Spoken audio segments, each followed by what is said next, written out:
ref. That's he got the ball. Good afternoon, Tottenham fans all over the world. Welcome back to the Irish Hotspur with your boys Dave, Jack, Dermot and Soren. And today we are building up for a big night in the Champions League. I'd argue off the back of the draw against Bodo, sort of puts a bit of pressure on us tonight with the likes of Slavia Prague, Dortmund, PSG and Frankfurt to end off our last 4 games of the group. And of course Copenhagen just before that. So I think the pressure is on us tonight to try and get a result here. So it's another big night for Tottenham Hotspur. But look, this is what we're in football for. This is what we were crying for, in years gone by with New York. 4 nights like this, even though it's been made more difficult with the injury news to Romero and Destiny Udogie as well. However, you've got to find a way. You've got to find an answer. So look, first of all, checking on the panel, I suppose, see how everybody is. Jack, how are you? Just quickly, did your Mariners end up making it to the World Series? Oh, you're on mute, Jack. I can't hear you. Can you hear me now? Sorry. Yeah, hear you Muted myself.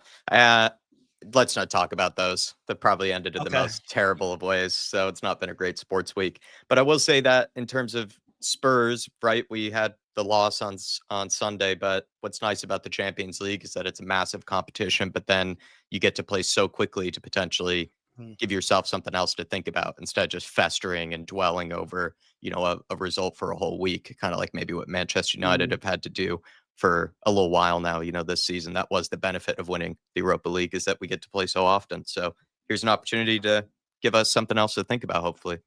Massive opportunity, Jack. A massive opportunity. And look, I think we're sitting 12th. I think a win tonight actually puts us into the top 8 with Copenhagen and Slavia Prague to come. So I think there's an ideal opportunity for sort of Tottenham to try and, put fate in their own hands to a large degree. You're absolutely spot on.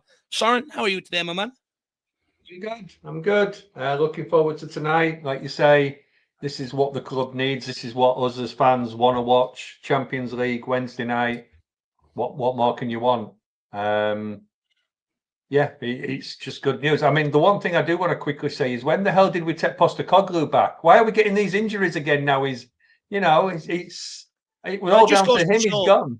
It just goes to show how absurd it was to blame absolutely everything on the manager last season. And that's why, I got mistaken as a, Postecoglou lover, because I didn't want to blame everything on him. And I think them people who accuse me of that are looking very, very silly right now. But, it just goes to show not everything is always the manager's fault, right? Yeah, exactly. And Levy's gone as well. So we can't even blame him for the injuries. What the hell, as Tottenham fans, what we're going to do? I'm totally lost. Just on that, though, didn't Tottenham bring in somebody? No, I was away yesterday and stuff like that. I'm not too long back. But didn't Tottenham bring in someone yesterday that sort of heading up the medical department and all that sort of stuff? So it means that they're obviously realised that there's a problem, right? And they're trying to bring someone else. Who is it? What's his name? A new performance director. Yeah, new performance director, Dan Lewington. He will join from City Football Group and will have responsibility for medical, sports science, nutrition, and psychology across the men's, women's, and academies teams. So it does look like that Tottenham have realised that there's an issue there. Maybe too late. I thought they would have realised that last year and maybe tried to get ahead of the situation. However, small progress. Dermo, how are you, sir? Fine. I'm just going to blame Soren and Ryan. It's all their fault. I'm just blaming them. We can blame. Blame who? I'm not blaming Ryan, not you. Sorry. Yeah, I'm fine, Dave. Look, there's too much negativity about. We're sort of 2 points off second in the Premier League. We're a couple of points off. We'd win tonight, we're into the top part of the Champions League. Yeah, the game wasn't great on Saturday, but Villa wasn't great either. It's one of them games where 50-50. It could go the other way. So, yeah, we've got a few injuries. Yeah, we've had a few hiccups, but things are not as bad as people think they are. And Champions League tonight, so it makes it all the better. We've got a Champions League game tonight. Look, I understand what you're saying in terms of, there's a lot of questions around Thomas Frank, after the Aston Villa game and stuff like that.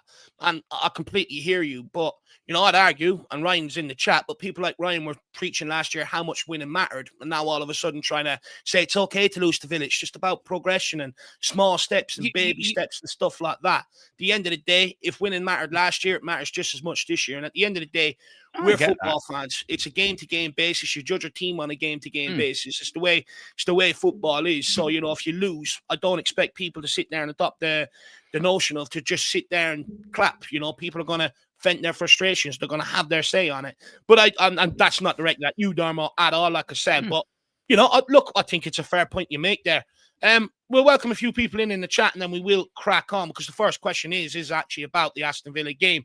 Big up Martin Knightsbridge, good to see you. Even the boys looking forward to 3 points tonight. Come on, you Spurs. We're also going to have a chat about Xavi Simons, Martin, so I'd love for you to be able to put your opinions in the chat when we get to that point tonight. Maybe, you know, not what's got wrong, but, you know, why hasn't he maybe had the impact that many people predicted when we signed him? And, of course, look, you know, you sort of have connections and stuff like that. So let me know, Martin. Faz Radfar, 4-0 Spurs. Big up my favourite channel. The 4-0 win is well overdue. Come on, you Spurs. Well, Monaco did recently change manager as well, I believe, didn't they? If I'm correct. So, you know, could happen tonight. Let's see. Tyler says, or maybe it probably could have happened under the old manager. Maybe this new manager might make them defensively more solid. Tyler says, no Dyer tonight, which means it's going to be way harder for us to score. I know, I was absolutely dreading it. I was looking forward to absolutely rinsing Eric Dyer, you know, but of course he's out injured, shirking his responsibilities. Again, Spurs related says, even the boys, big game for the Spurs tonight. Absolutely spot on. He's going 2-2. We are Spurs TV is going 2-1 Tottenham Hotspur. A lot of twos, even though we don't really have the capability of scoring goals. So I'm a bit concerned on that one. I'm more with Tyler. It's going to be a sort of decided by a goal here or there. He says, I'm going to go 1-0. Good to see you. King Hoddle also says, good afternoon to all men and women of the Spurs persuasion. Given their strong home record and our blunt attack, I will take a draw. Already making excuses for not winning, King Hoddle Larry. Let me know. Let me know. We've also got Shem Tam in the house. Hey, Dave, Jack, and Mr. Derma and Mr. Soren. Hope you're all going well today. I will not be wearing my unlucky Spurs shirt tonight. I threw it in the corner, and there it stays. Soren was talking about, you know, the way he sleeps, lies down, and everything else in terms of, you know, how it sort of affects Spurs' performance and stuff like that. I guess we're all sort of what's the right word for it? Superstitious, I guess. Yeah. But big up, Shem. Good to see you. Rhino, good to see you. Hopefully you're keeping well.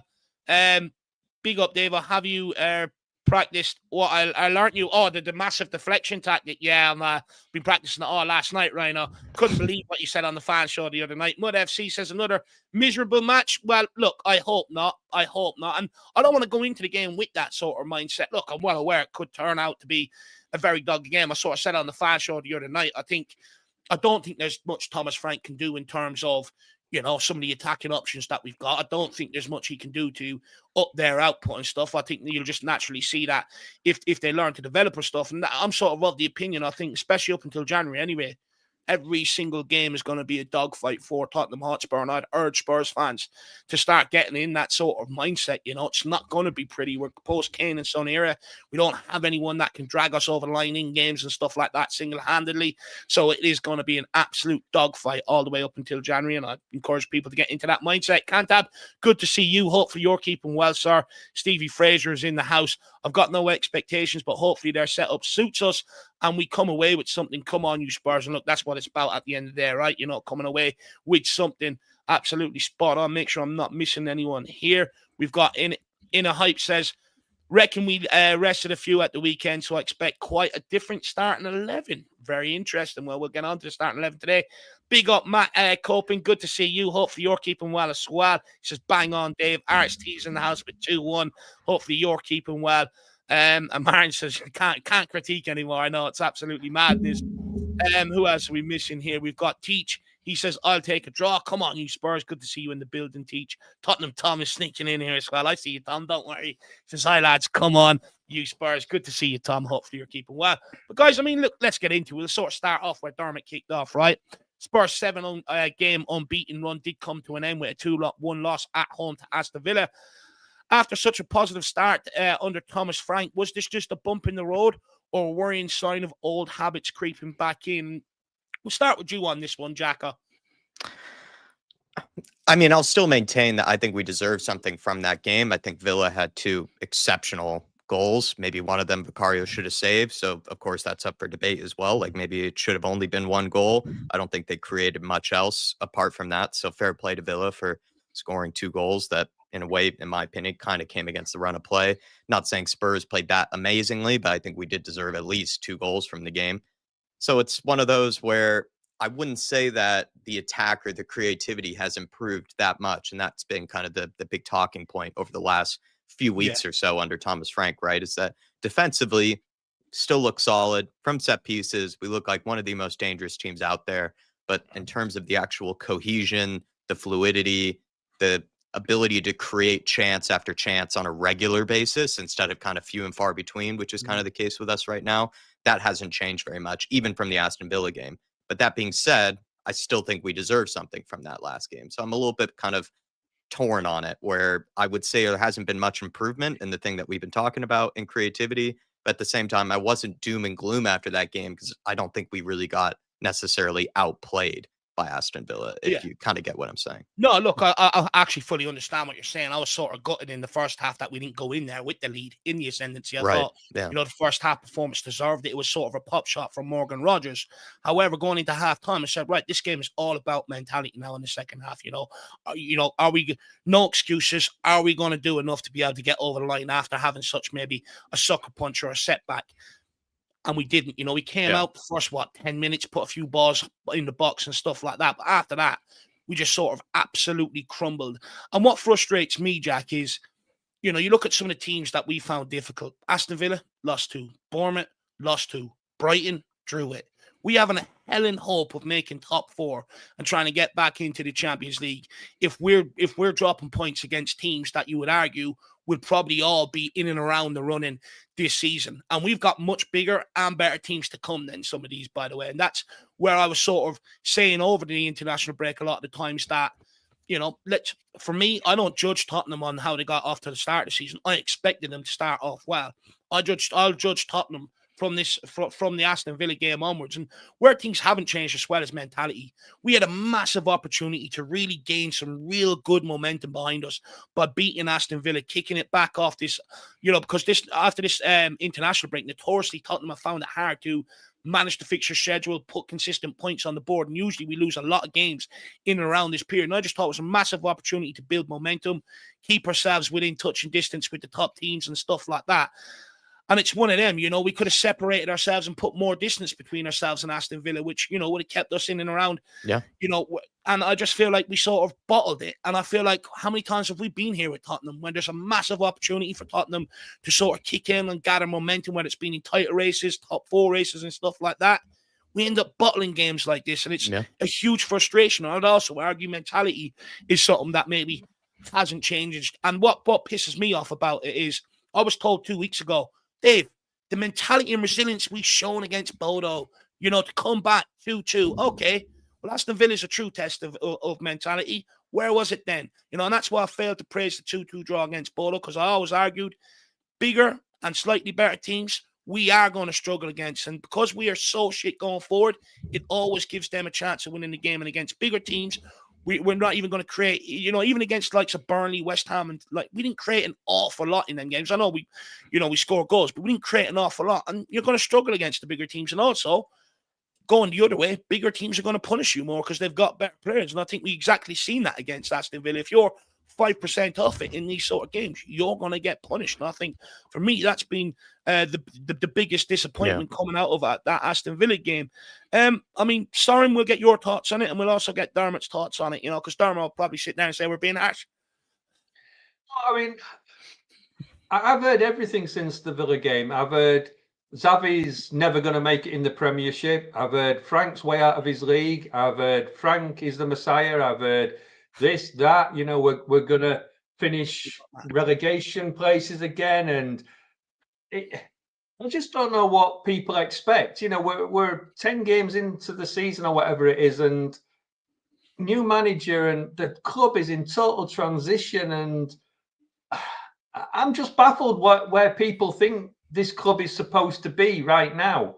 And look, we're pottering along. We're not the best team in the league, and I think people need to get off the high horse and realize this, and actually take a good look. I think people realized that last year, though, Soren. I think the big thing is where people are getting a bit annoyed is Frank was hailed as this Messiah. He's going to be able to make us better going forward and stuff, and it hasn't happened.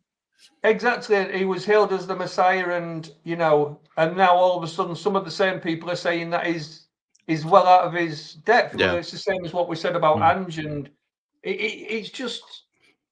Look, that tonight is a game where we're going to play Monaco. Monaco in the Champions League. They're no mugs, and we all, as Tottenham fans, we all expect to go there and do some good. I mean, people are talking about Moani starting tonight. Well, what has he? I mean, I'm not saying he's not good enough. He's a good striker, but he's shown nothing yet. You know, he's had 3 or 4 kicks at the ball and totally missed the ball. Even. You know, I mean, he's so far from the minutes he's had on the pitch as Medrici look like world class. So you know, people shouting for him to start. He's not ready yet. He needs a few more subs sort of appearances before he's ready to start. He'll probably start now and get a break, you know, a brace or a hat trick tonight, and make me look like a right plonker. But that's not hard to do. Not to make you look like a plonker, but because I just want to win so bad. That's all. Well, exactly. But look, I mean, I'm fed up of saying it that as Tottenham fans, and we're all guilty of it. It's I'm not just picking certain people. I'm as guilty that we put our team on a pedestal, and the reality is we are not that team yet. And against Villa, I think we looked probably the better team. We're just not clinical. We just can't put the ball in the back of the net. And you know where Pete, I think it was you yourself, Dave, said you don't know where the goal. You know, scoring 2 or 3 goals tonight. We probably will score 2 or 3 goals, and they'll be all own goals. So you know the chances are there. But I don't know. I just want to see, because we haven't really had one yet this season. I just want to see a real performance at some point. And actually, you know, we all sort of said it under Ange in his first season, that you just wanted to see that the progression was there. Whereas at the moment under Frank, and I still think he's the right manager, I just want to see a game where we go out there, whether we win, lose or draw, but we actually look as though we've got proper control of the game. We look like we could score. We look like we can defend. We look like we're bossing the game. And I don't know. We just haven't seen it. We've seen it in bits and bobs, but we haven't seen a game where we go out there and actually show that we are a class team. And we are a class team. It's just not gelling yet. And, you know, for all those that are saying Frank's out of his depth, bloody hell, give him till Christmas at least. And those people that think Xavi's not good enough, he's a young kid with so much talent. Come to a new country, come to the hardest league in the world, and you're already slating him after a few matches. I'd love to see you lot perform on that stage and see how well you played. Rant over. Fair, absolutely fair. Just quickly got this from King Huddle. He says, why, for example, do you, Dave, expect to win tonight's game based on what? Look, first of all, my whole point was, you know, people preaching about where's the standards gone last year, how much it means to people. And now all of a sudden people are trying to tell me to justify an away draw against Bodo Glimt, even though we bet them 2-0 last year. You know, people tell me to happy clap a resilient draw against Wolves. Bullshit. I don't get on it. You know, the loss to Aston Villa. Dave, calm down expectations. At the end of the day, I'm sorry, I have expectations for my football club. I want to win games of football and I want to try and go and win trophies. I've never shirked away from that from the very beginning of me starting YouTube. But at the end of the day, what I'm not having is people preaching last year about standards and how much winning means and stuff like that. Then all of a sudden excusing drop points, excusing losses and stuff like that. I'm not having it. We're not changing expectations. The expectation is the same on every manager and every player that walks into this fucking football club. You do your utmost to win games. That's it. It's simple as that, King Huddle. Why do I expect to win today? Because, you know, I think we have a good enough team to be able to go out there and try and get over the line today, especially if it's a dogfight. I think we are capable of doing that. And look, to be honest with you, I don't really respect Monaco, to be honest with you. That's also a part of it. I don't, you know, look, don't get me wrong. I'm well aware of the riches and where Monaco is and all that sort of stuff, their own principality. And look, they do have some decent players, but at the end of the day, I'm not being funny. I don't think the French league is of the greatest of quality. And I think, you know, Tottenham Hotspur should be beating teams from that league, bar maybe PSG. So that's where I'm at with that, King Huddle. Sorry, go on.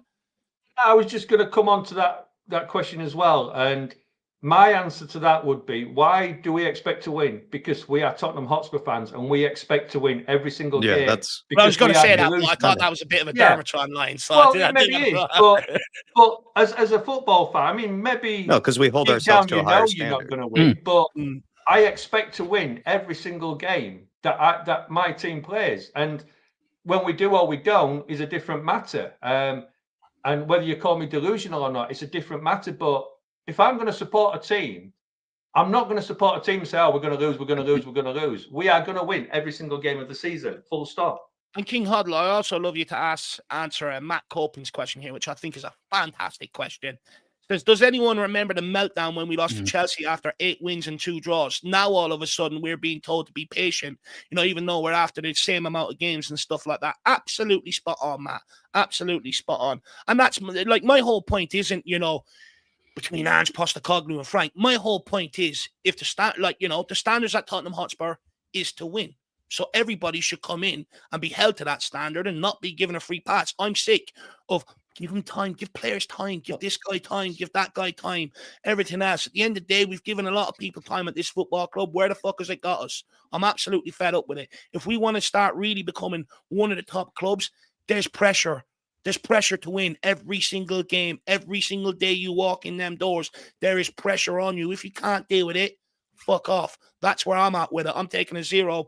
I'm not sitting there going, give it time, give this. I'm fed up with it now at this stage. Sorry, Jack, did you want to come in? And then I think simply put, if you had, I can't speak for King Huddle, but I would imagine the majority, and I'm pretty confident the majority of this fan base is expecting us to get to the knockout rounds, right? That was sort of the bare minimum expectation. If that's the case, you are then going into a game like this looking for a win, looking for at least a draw or 3 points. That's sort of the situation where if you want to get to the knockout rounds, these are the games you kind of have to pull off a result of some kind.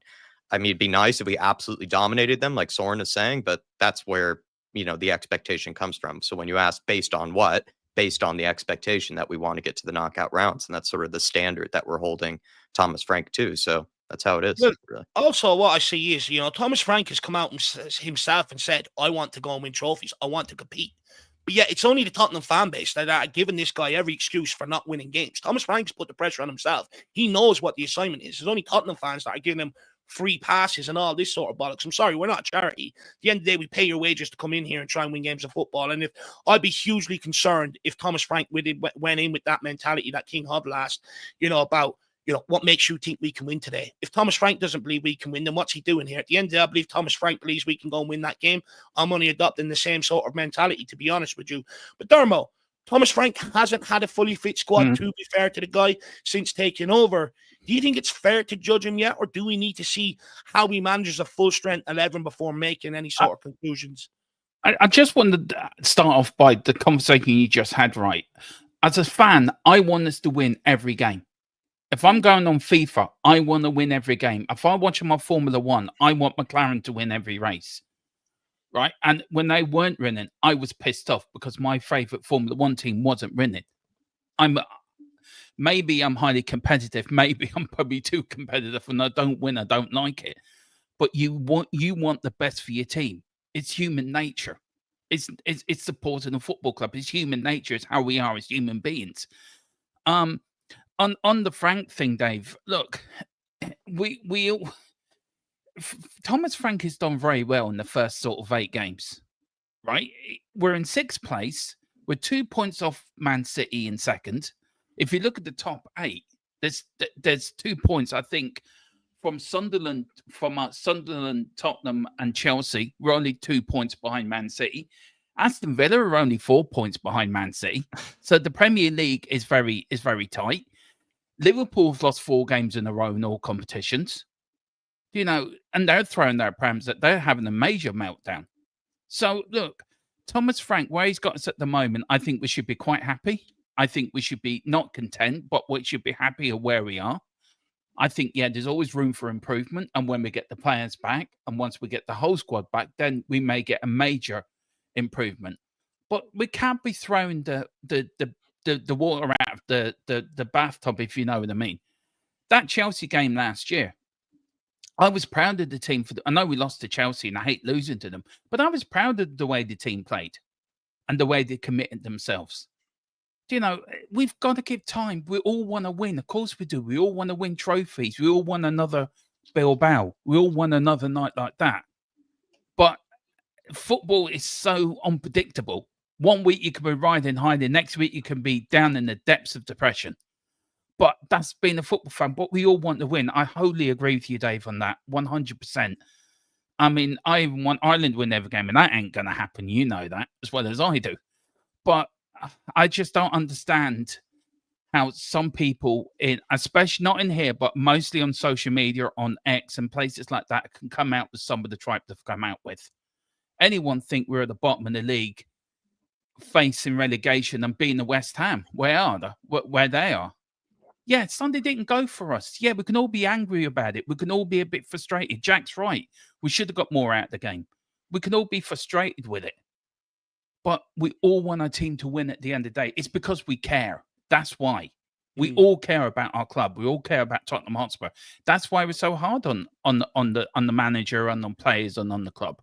It's only because we care. If we didn't care, we'd be saying, it's grand. Don't worry about it.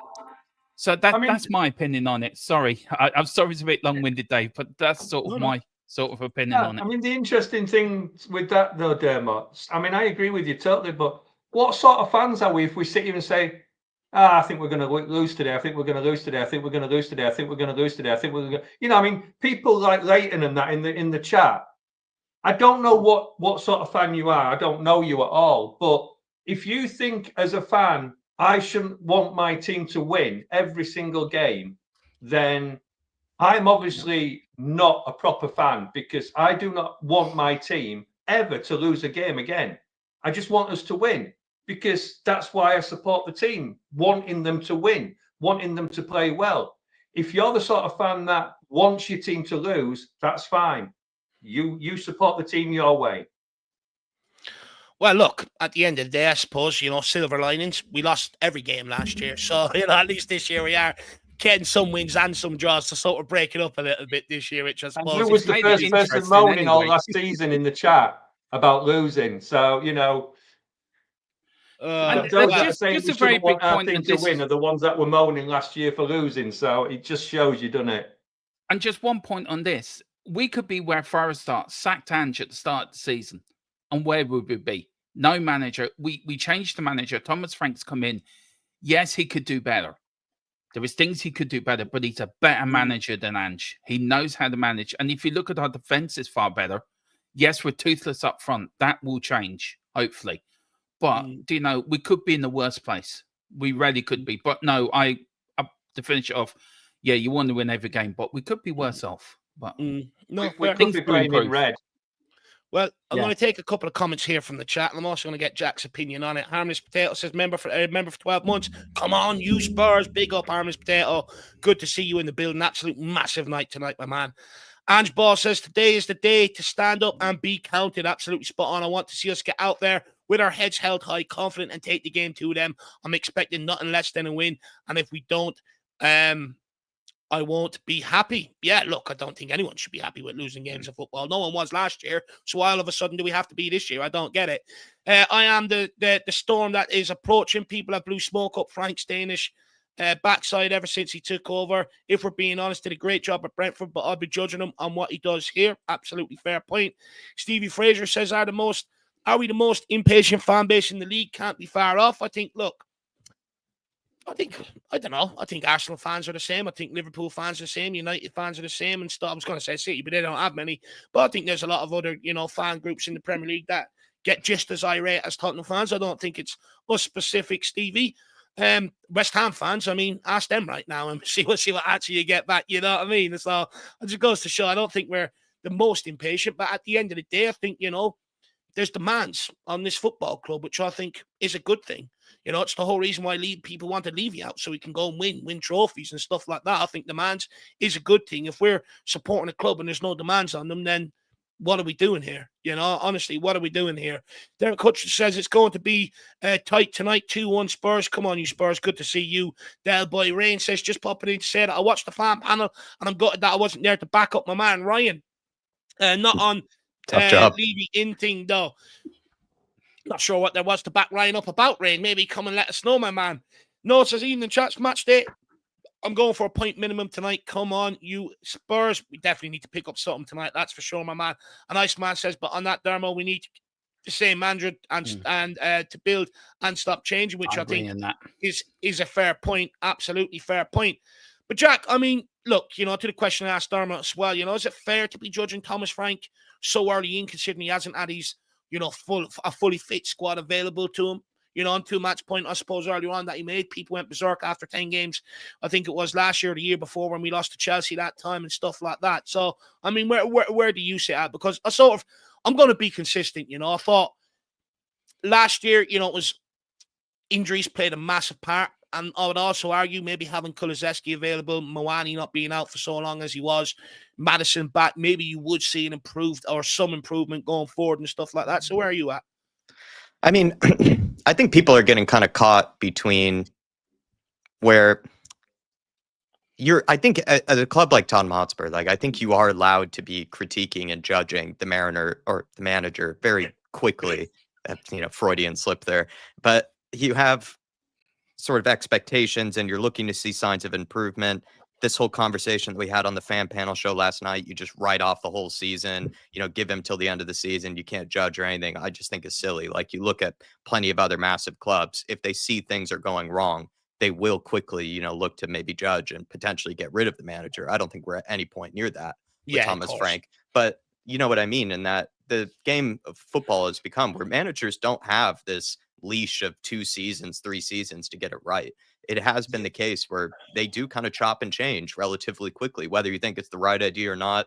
Majority of clubs do that, and it's based off results and it's based off of just how they feel like, you know, the things have been progressing. I think Thomas Frank has shown plenty of signs of progression from last season. It's just there's this one thing that we're kind of clinching onto right now, which has been the case for the past few weeks or so, which has to do with the attack and has to do with the creativity and, to be honest, just the general style of play. Like, seems like Spurs fans are sort of expecting him to, at some point, deliver results as well as also deliver a, you know, relatively attractive style of play. Personally, I don't care as much about that. I care more about the results. And they have been sort of faltering the last couple of weeks, the results. But to say that Thomas Frank cannot be judged or can't be critiqued at all by this stage, I think is quite silly. I think you are allowed to judge and you are allowed to critique. To be asking for his head is absolutely absurd. He's picked up enough results by now, I think, to show that he should be given time. But to just sort of, I don't know, be completely blind and not judge at all, I think is a bit silly. Like, I think we're big enough to realize that plenty of clubs that are just the same size as us, look at even Nottingham Forest, like they're chopping and changing managers very quickly based off of results. So why can't we really do the same? It's just the nature of football now. Managers do get judged pretty quickly. So and that's what's going to happen. No, look, I completely agree with you on that. I think, you know, when you look at it, you know, managers themselves agree that when they go in, they have to pick up results immediately. They all agree it's the industry they're in. You know, they're not naive to this. They know this heading in. And I do agree with you. I think we have seen some improvements defensively. You know, we've improved, although I would argue lately we are starting to see goals and it is starting to come back and haunt us. Going forward, I think this is the big sticking point, right? Is going forward. I don't think anyone really has any issues with the back line. I don't think anyone really has any issues. Well, actually, I say that, but there are fans out there issues with Bentancur. But in general, sort of the midfield, I think everyone's big issue is the front line. I think it depends on where you fall. Do you believe Thomas Frank is a guy that should be looking to, should be doing more with what he's got, or do you just believe the quality isn't there? And I've always maintained, even last year and the year before, I maintained I don't think the quality's there. And I'm not just going to switch up. I also believe right now Frank is limited. You don't have a striker, you don't have a left winger. The 2 positions that everyone's calling for, and it's the post-Kane and Son era. It's going to be difficult. And for me, I think I'm at the point. I just think we have to try and get Frank to January and try and bring in more attacking reinforcements in here. But also, I'm not naive to know that that's a very, very difficult window to operate in, that January transfer window. You know, even if you want to try and act quickly and get a player in, 9 times out of 10, that club that you're trying to buy from either is going to ask for astronomical amounts of money because they don't want to be selling a player that is producing because they know how hard it would be to replace him. Or even if they are going down the route of trying to replace him, it has a domino effect where they're not going to let him go until they have a player in their door, and it keeps going. So, look, for me, I don't think it's too early to judge Thomas Frank, to be honest with you. Managers get judged instantly, just like players do, and they get judged on a game-to-game basis. But I would urge, I think this is where Spurs fans need to be a little bit smarter. Look, there was a huge clamour for Thomas Frank to get this job. He was a very popular choice. And now I am seeing people switch up on the guy, you know, asking a lot of questions. And I'm not saying they shouldn't ask questions as a fan. That's their right. But I also think we have to be smarter here and realise that some of the forward players we're working with are just not of the desired standard to go and win us games or Spot on. win us as many games consistently as when Kane and Son were the 2-match winners for Tottenham in years gone by. We don't have that. And that is not something that Frank can organically grow given time or anything like that. That is just going to come down to more investment in the transfer windows and bringing in the right players on that. Take me out, lads, comment here as well. Good to see you in that. Hopefully you're keeping away, pumped up for today's game.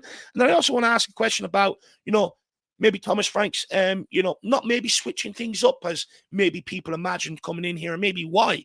But the Lad says, and by the way, a lovely picture of Rolo here, the dog, absolutely love that dog. He says, I think Spurs fans are frustrated with the caliber of player we are getting for the amount of money we are paying. Let's face it, our new front players are so bad.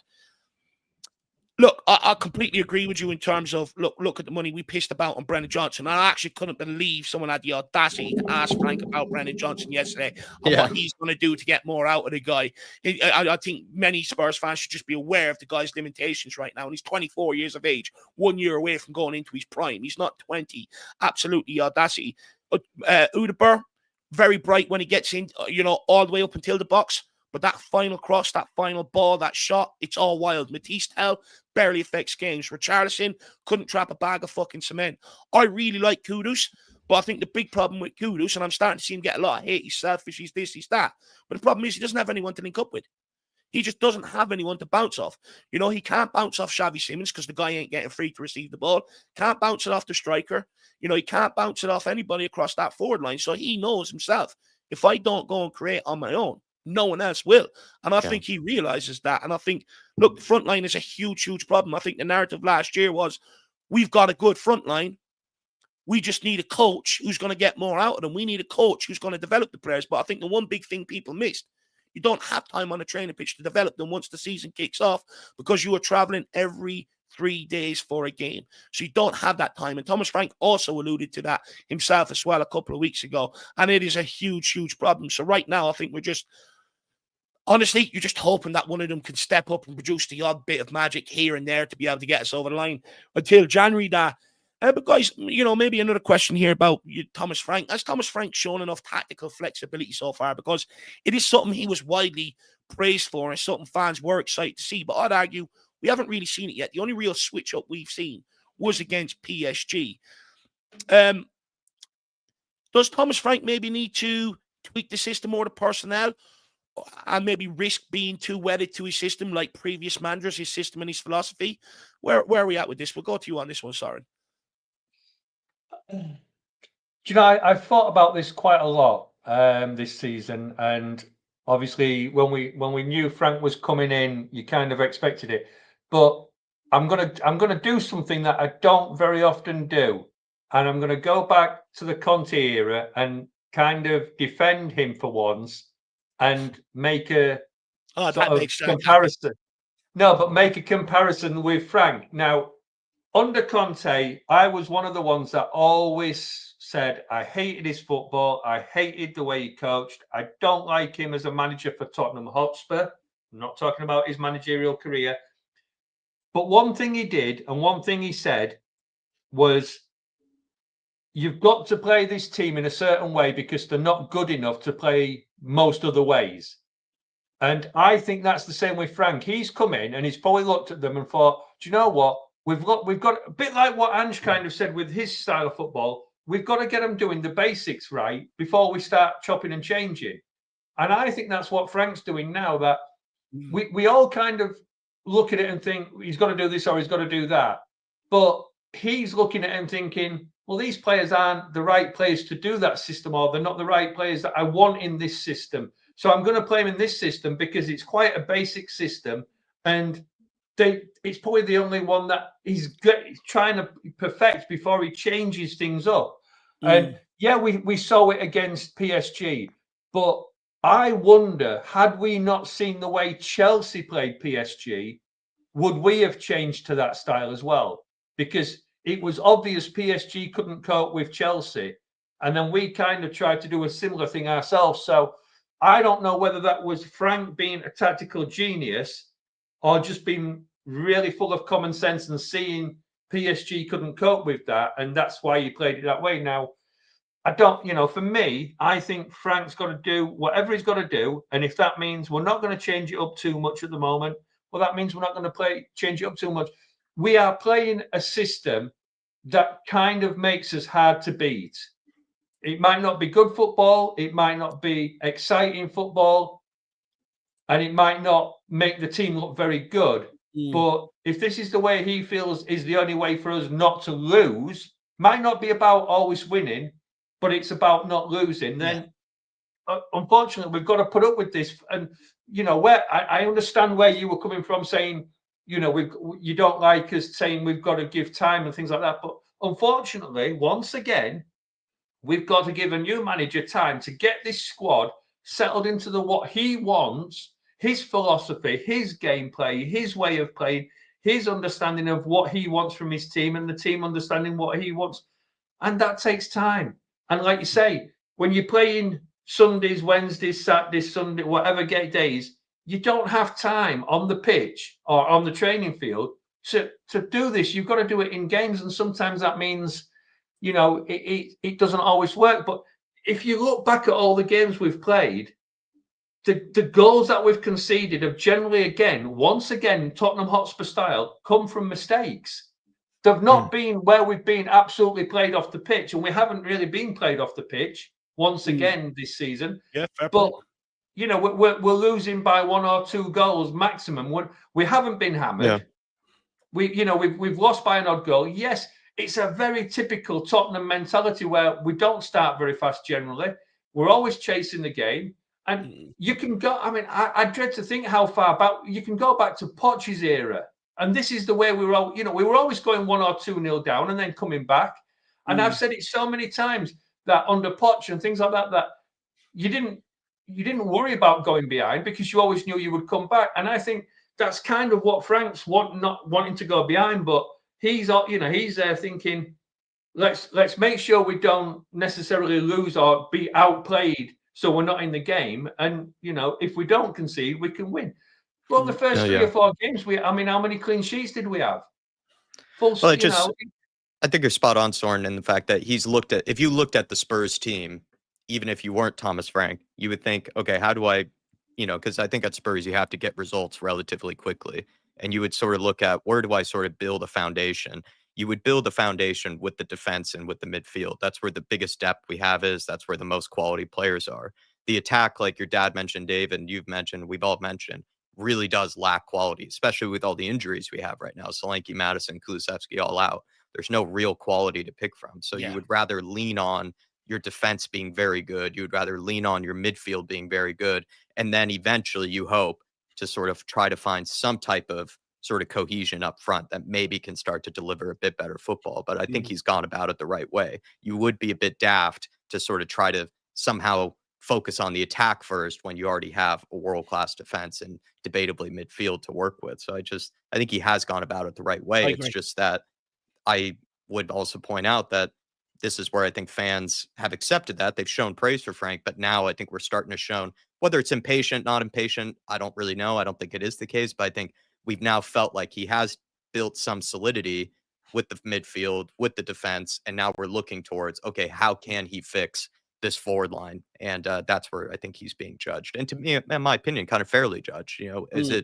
I think it's mostly down to the player's quality, but you are a manager, right? And he was praised for getting the most out of sometimes players. And right now that's where we're feeling like he's not getting the most out of some of these attackers and some of these forwards. But part of that's down to him. Part of that's, I think, just down to the lack of quality, in the players. No, look, I think you actually make a fair point. I agree with you. I think he has gone about it the right way. Defensive solidity keeps you in games and give you a chance to go and win games, even if you've got not a great front line. I think he's realized that, and that's the way he's gone about it, where he will sort of, work on the front line and stuff like that. But I think, for me, I think one of the big things is he's making like-for-like personnel substitutions. One of the big things we were sold is he'll change it in-game.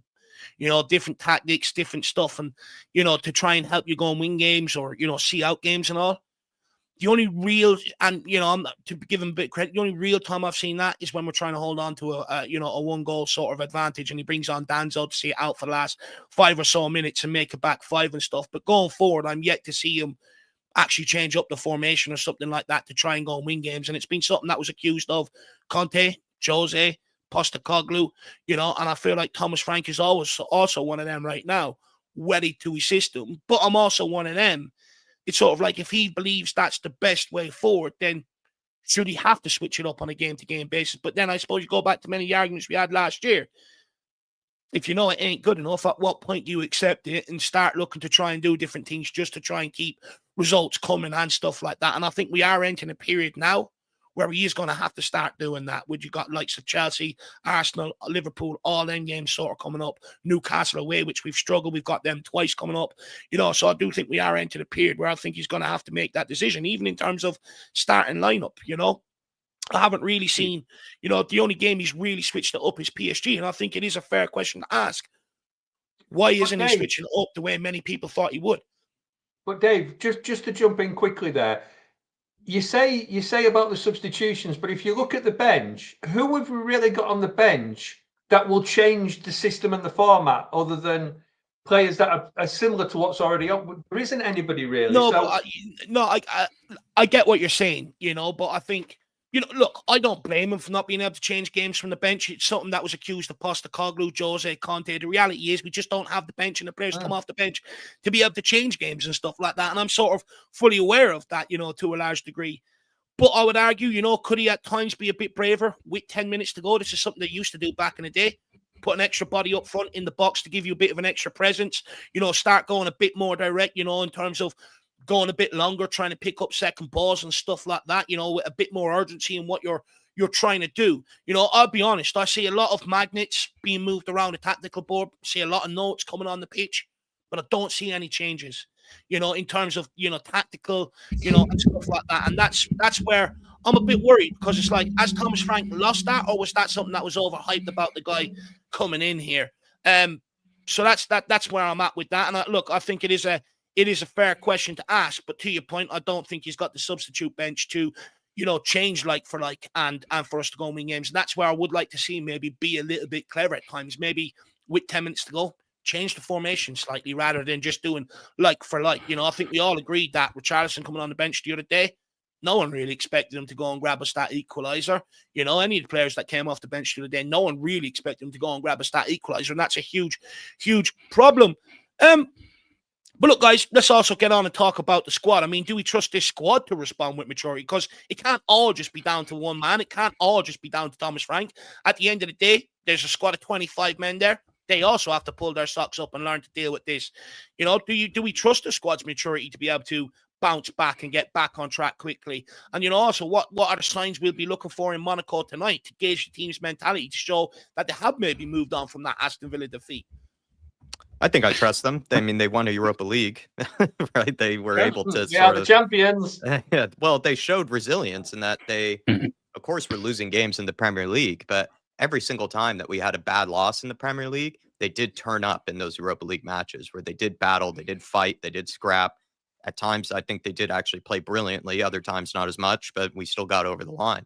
So you would say that there is that capacity in the players that if they do have a bad game, they are capable of turning it around the next game. So I'll just keep it short with that. We won a Europa League despite playing terribly in the Premier League. So they are capable of turning it around. Yeah. No, look, I think it's a fair point to make. I just wonder where we're at, with the likes of Romero being out injured, your club captain and stuff like that, at such a crucial time where you are looking to bounce back, it would be an interesting gauge of a lot of the other players' mentality, be an interesting gauge of the leadership group, right? Because that's why you've got that group, I suppose, that if your captain is out, you've got others that can maybe step up and take that sort of responsibility. So I think it'd be a good gauge of that leadership group tonight. But, too, I think what Ange Ball said earlier on, ironically, even though he's a big fan of Ange, I want to see the players stand up and be counted tonight. I don't want to see them show fear after that Aston Villa game or show a hangover. I want to see them go for it tonight. Yeah. At the end of the day, look, it's football, right? Losses can happen. Although we get angry and upset about and stuff like that, Losses do happen, but the big thing is, how do you bounce back? Do you allow the losses to keep happening, or do you stand up, be counted, and look to put it right the next game? And tonight will be a huge sort of test of Tottenham's mentality. I want to take a couple more questions here a couple more comments here from the chat, and then I've got a couple more questions surrounding tonight's game, and then I want to get straight to the debate around Xavi Simons, because I've got a corker of a question, and I need to find out where fans sit on it all. And we've got Faz Radfar 4-1 Spurs. Is Xavi a flop or currently not used well? Come good. Faz Radfar, I just want to hold this back about 5-10 minutes. I don't usually do this to you, so please bear with. But I do have a corker of a question off the back of this one. Big up, Faz Radfar. Good to see you, my man. Andy says, who the F do you think we are, Dave? Sorry, I do love you. Big up. I don't know what you mean by that in terms of who do I think we are, but at the end of the day, look, I'm a huge, passionate Tottenham fan. I want to win games of football. I want to try and win trophies. Look, but I'm also not naive to know we're just not. We don't have all the pieces right now. You know, I keep saying every game is going to be an absolute dogfight up until January at the very least. And let's see what we can do in terms of trying to address the striker and left wing situation. But when, you know, one half of your front line is a huge problem, I mean, it's very hard to look great. You know, many people moan about, but we just look shit. You know, well, of course we're not excited because we're missing half of our front line. Half of the front line ain't good enough. And they're the players that usually bring the excitement. So although I do want Tottenham to win games and I expect Tottenham to try and win games of football and stuff like that, I'm also aware that we do have problems and it makes it a little bit more difficult to produce or meet my expectations, Andy. So hopefully that answers your question or whatever that was. But big up, Andy. Banjo says Frank said himself that priority was starting sorting the defence to Jack's point, then the midfield, then our attacking. He's probably done enough at the back and is trying to fix the front. But if you don't have the tools, I fully agree with you on this one. I also, one of the big questions I had around Thomas Frank when we first hired him was, could he make this front line more exciting? I already knew we had a good back line under Postecoglou. I said that. I think Thomas Frank will come in and make them a lot more defensively solid. I think he will propel the likes of Romero, Van de Ven into the sort of world-class category because he always sets his teams up with a solid foundation to go and win games. My big question was, could he improve this front line coming in? Does he have the capability to put together a rip-roaring front line? Because he hasn't managed at this level before. Let's be brutally honest about it. You know, yes, he's managed in the Premier League, but there's different expectations in trying to beat survival for Brentford and trying to qualify for Europe and go and win trophies to appease millions of fans and also, you know, to meet the demands that the owners are putting you on. It's a complete different ball game. I take Solanke, for example, right? At Bournemouth, mid-table team scoring goals. Not a lot of pressure on him. As soon as he comes to Tottenham, the pressure's on him. All of a sudden, he's fluffing lines that he wouldn't have fluffed at Bournemouth and stuff like that. So the pressure is, you know, absolutely massively different. And I question, does Thomas Frank have the know-how to put a forward line together? Or is he just a good manager that can, you know, get smaller teams competing against bigger teams without, you know, actually going and winning trophies and stuff? I think, you know, that's sort of the question I have. Does he have the capabilities to step up and become a Jose, a Conte and stuff like that? Or is he always going to be what he is, where he helps underdogs, you know, go and maybe overachieve? We've got Rain says, okay, we'll critique Frank. I think he's doing the best job he can with players he has at his disposal. Absolutely fair point. Tyler says we have one of the worst front lines in the league. Absolutely spot on. Timothy Whitaker says, how do we go from a front line of Son, Kane, Courage, Lamela, Deli, and Mora to one containing Udo Bartel, Richie, and BJ? None of those are really good enough. Not need a clear out and will cost us. Absolutely spot on. Harness Spud says, that's why I had my doubts about Thomas Frank. He's not used to playing 60 games a season. Iceman says, question, would you rather play great football and lose or play not so great football and win? I will take the latter. Look, I'll take the latter, you know, all day, every day. But the reality is, and I think the point is where you're seeing fans get a bit disgruntled is, at the start of the season, we were in the games. That's fallen off, you know, a couple of games into the international break, that's fallen off, and off the back of the international break, it's also fallen off. And I think that's where the concerns are coming in. We're not playing well, and results are starting to slide a little bit. It's not the initial early, you know, wins that we were getting. K32 says, hello, Dave and Jack, and everyone, the whole ball as well. Good to see you. Ange Ball says, people are too needy. We have to be realistic, and Frank is going to need time to address our issues. Unfortunately, it's not going to happen overnight, given the personnel, players at the club. What I will say is, though, like, you know, Frank also has to get results to prove that he deserves the time as well. It's not just that fans need to give him time and he can lose every game. He has to also be able to get the results to justify being given time on that one as well. C4 says, I'm already fed up with injuries. Feel bad for the new performance director, but if he doesn't look at the indoor training pitch and maybe even the outdoor one, we are in trouble again. Absolutely spot on. And then I just want to, I think King Huddle's a bit confused here, or else he's trying to have an I got you moment. I'm not quite so sure here, Soren. So I'll let you address King Huddle's comment here. He says, Soren, you were confusing me. You said you demand wins, and now we're saying we need to give time to Frank to develop. Which one is it? It's the word demand. What I said was that as a football fan of Tottenham Hotspur, I want to win every game. I don't want to lose. Why should I want to lose? But I also said at the time that I understand we're not going to win every game. So, as usual, people pick up on little bits and parts of what you say and just assume that that's the whole point. As a football fan of Tottenham Hotspur, I want my team to win every single game. Beginning of the season, I think we're going to win every game. And I know we're not. I've already said I know we won't. But it doesn't mean to say I'm going to go into the season thinking, oh, we're going to lose this match, we're going to lose this match, we're going to lose this match. I want to win every game. And I don't understand why, as a fan, you wouldn't want to win every single game. That said, I understand that Thomas Frank, as a manager, needs time to get this team running how he wants. Now, if as a logical person you don't quite understand that, then I'm sorry for not making it simple enough for you. But as a football fan, I want my team to win every single game. And I don't understand why you don't understand that. To be fair, I do think, in fairness, King Huddle is a logical sort of person. I think he's just trying to have, or maybe he was confused, maybe genuinely was confused. But look, King Huddle, I've got the answer for you on that one, my man. Alpesh Patel, by the way, I did actually have it typed out, asking you what concert you were going to tonight, but it didn't send for some reason. So I wasn't ignoring you. I thought I'd responded and you were ignoring me, actually. So let me know what concert you're going to, my man. Big up, Alpesh.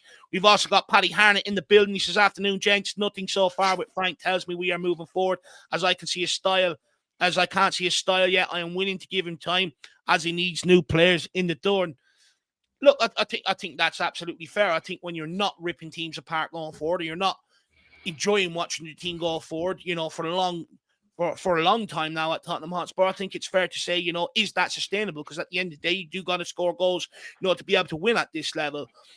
But, I think again, Paddy, I think as Spurs fans, we have to realise we spent over 200 million on that front line to try and get ahead of Kane and Son leaving. We're post them now. And to be honest with you, we spent it on shite. And I think I think fans also need to learn a little bit from that as well. Because, when Matisse Tell was being brought in, many fans said he was the answer. Simons coming in, many fans thought he was the answer. And we're getting to the point where we're putting so much pressure on young kids' shoulders. And I don't think that's right at Tottenham Hotspur. And look, at the end of the day, we've got to go invest another 200 million, especially up front and across the left wing, and to bring in better options off the bench as well. So, it's been absolutely money wasted, Paddy, but good to see you, my man. Hopefully you're keeping well. And we have this from JB Macaulay. What a name that is. Are you related to Macaulay Culkin, by the way, the guy that played Home Alone? We're coming into that time of the year, but big up, JB. He says, I can only comment on what I see. Professional coach, talented players, but the football is underwhelming. Despite Frank's claim, we are not brave. We are timid. Adapt and overcome.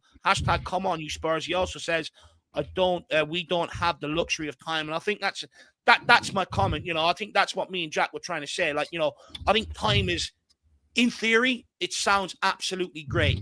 But at the end of the day, these managers know they've got to come in and they've got to start picking up results very, very quickly. You don't, in modern day football, time isn't just a luxury that is afforded to people. You got to sort of get results to be able to justify giving a manager that time. I think you're absolutely spot on with that. And I also do agree with you. Are we brave enough? Are we a bit timid? I think certainly going forward we are. I think at times, sometimes I see players maybe when they should be having a shot, sort of trying to pass it off and being a bit brave. I don't want to be the one to lose possession and stuff like that. Sort of agree with you on that. I mean, Jack, what do you want to say to JB here? I think it's an absolute fair comment. I think you can only judge from what you see. That's what I think we've been trying to say for a period now. Like, that's just how it is as a football fan. You can't just be completely blind to it all. You can sort of judge and critique what you're seeing. I would disagree with the whole squad being talented. I will maintain I do not think that forward line is very good at all. I think he had a much better forward line at Brentford. And I think he took advantage of that, where he made the team exceptionally solid defensively. They were very compact in midfield. And then he relied on brilliant forwards up top to take advantage of the chances that did come their way. And I don't think Brentford were a team that really were cutting out chance after chance after chance, but they had very clinical, very talented forwards. And in Mbumo, Tony, Wisa, Ollie Watkins of the past, he even got the most out of a Neil Mopai, you know, at one point. So he had good players up front, and even with Kevin Shada recently. So I think I would disagree slightly with the talented players just being across the whole board. I think in the forward line, it is significantly lacking. But I completely agree with the first statement of you do judge from what you're seeing. And you would say that it has been a bit timid. Partially, you know, the timidness just is the fact that we play defensive, we play pragmatic, right? So that just will give people the feeling that, you know, we're not being brave because we're playing defensive, which is a fair point. Absolutely fair. The thing is, though, I actually think a lot of the build-up play coming out from the back, we don't get caught anywhere near as much playing out from the back as we did last year. I think we're a lot more competitive in midfield than what we were last year. Last year, we were being ripped through left, right, and centre. So I think there's been improvements in that. However, when you don't have an exciting front line to watch, and they're just not good, when they get into promising positions, they don't create a lot. And I think fans sort of get guilty of going, we create a lot of chances. Like, no, there's a difference between actually creating chances and sort of being in good positions to create chances, which we don't do. And when you're not good or exciting going forward, and you don't really have the ability to rip teams open from open play and stuff like that, it becomes very, very hard to watch, because at the end of the day, football, you know, it's always been entertaining, you know, and at Tottenham, there are a lot of the reason why Spurs fans got into supporting Tottenham was because Tottenham did play an entertaining brand of football, regardless of the manager and stuff like that. And I think, you know, that's why many Spurs fans, when they are seeing a team that ain't great going forward and stuff, they sort of get very touchy very, very quickly, you know, and I think, you know, they can't take it. And I don't blame them. You know, I was watching clips of Glenn Goddard today. You know, some of the stuff that guy used to do. I'm looking at, I'm like, I wish Johnson, Udbert, Richarlison could produce something like that. You know, watching clips of Gareth Bale, Lennon, Modric, Ericsson, Harry Kane, Son, you know, great attacking players that I've seen at Tottenham in my lifetime. You know, to be honest with you, I'm having to go back and rewatch clips to make sure that the demands I'm putting on some of these front players we have currently now are not unrealistic. And the more I watch these clips, the more, you know, I'm convinced that this forward line ain't great. And to be honest with you, if Frank was to get a better striker, a better left winger, could he make a go of it? Could we be more exciting to watch? I would think so. You know, he is trying to play out from the back. It's not like everything is direct and going long. We're trying to pick up second balls. He is trying to play a decent brand of possession-based football. But when you don't have the front line to, you know, finish off everything else that everyone else is trying to do, it becomes very, very hard to watch JB McCauley. But really appreciate it. I think that's is that Australian dollars? I think it is. Let me know whereabouts in Australia from, JB McCauley, and a bit of an Irish name in there. So let me know if there's any heritage there. Big up, JB. Really appreciate the support, my man. Do you know what? I was going to go to other questions, so I'm just going to go straight to Faz Radfar's question. I'm going to do something I don't usually do. I'm going to have another thing of Pepsi so that I can cope with going off script here. But look, Jack, I'm going to start with you because I know you'll have a lot to say on this while I go and grab my drink. But there's a growing debate among Spurs fans about Xavi Simons' struggles in the number 10 role. Some argue it's due to a lack of progressive passing from the deeper line midfielders into Xavi Simons, whereas others would say Xavi hasn't done enough to make himself available and hasn't shown enough to be able to maybe go and receive that ball. Where do you stand on this? Is the problem more the system or is it Xavi himself? Great question, I know. Yeah, great question. And I think, you know, Faz Radfar's is very good as well. To Faz Radfar's, I would say neither. I don't think Xavi has been a flop. I don't think I think he is being used well, to be honest. I don't think it's that, you know, the system is, you know, hurting him or anything like that. I just think he's showing signs of what someone like Florian Wirtz is at Liverpool, where he is taking time to adjust to the Premier League. He is struggling to sort of find that rhythm, find that confidence. When I have watched Wirtz for Liverpool, there are times when he shows that quality, like he's making beautiful line-breaking passes, he's creating chances, he's creating moments, but he also is kind of fluffing at some at the same time. And he seems to be sort of losing confidence, but you know that there is a brilliant player there when you watch him. And I think the same thing can be said with Xavi Simons. When I watch him at times, you can see that there is a brilliant player in there, and eventually it will come good. But at the moment, you would say that he hasn't necessarily taken all of his opportunities. I think when he has played through the midfield, I don't see him doing what James Maddison has done in the past, where we see James Maddison, he knows how to drop deep. He can shake off a defender that's putting pressure on him. He then can play a big line breaking pass or through the midfield, or he can sometimes play nice balls over the top.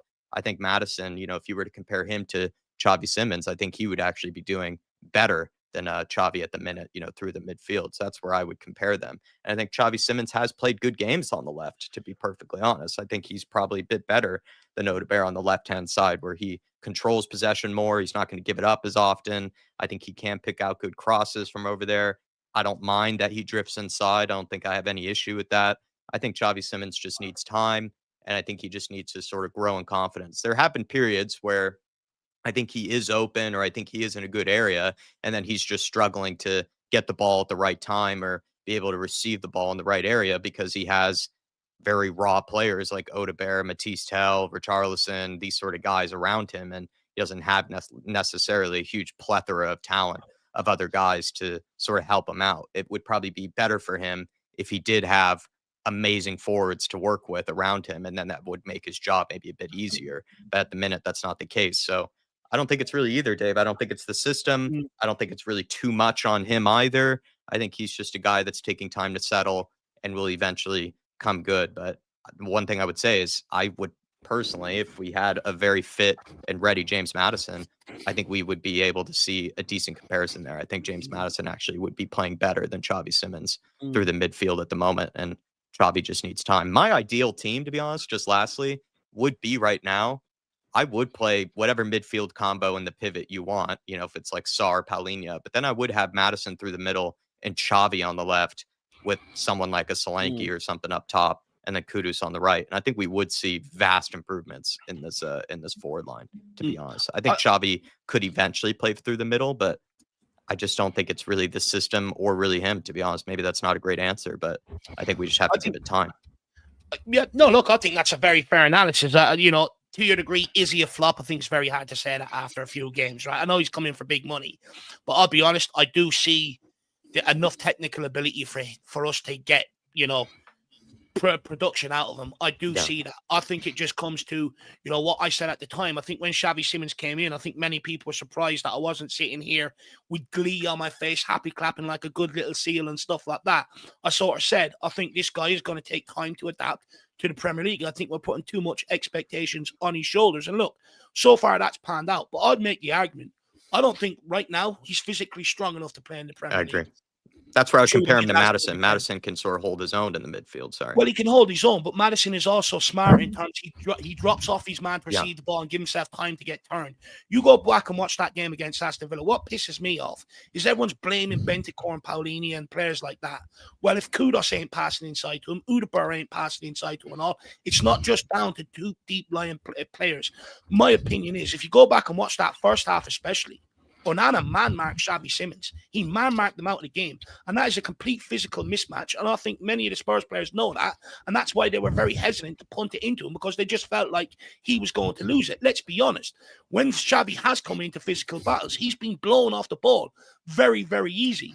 And I think for me, for the time being, I think we need to get Papa Sarr back in there. And I know people are going to say David Deludi doesn't create enough, but the guy has been involved in nearly the majority of our goals for a large part of this season. And I think he should go back in there. And I think Xavi Simons should go on the left, because when Xavi Simons did have a good 10-minute spell after halftime, he stayed out on the left-hand side. When Xavi Simons does get on the ball, he's usually out operating down that left-hand side, down Odegaard's side, and sort of, to a degree, sometimes maybe clogging up that left-hand side. You'd almost want them to be a little bit more disciplined. But I'd argue he's had opportunities in the 10.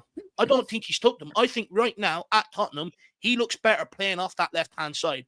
I made the point going into the Aston Villa game.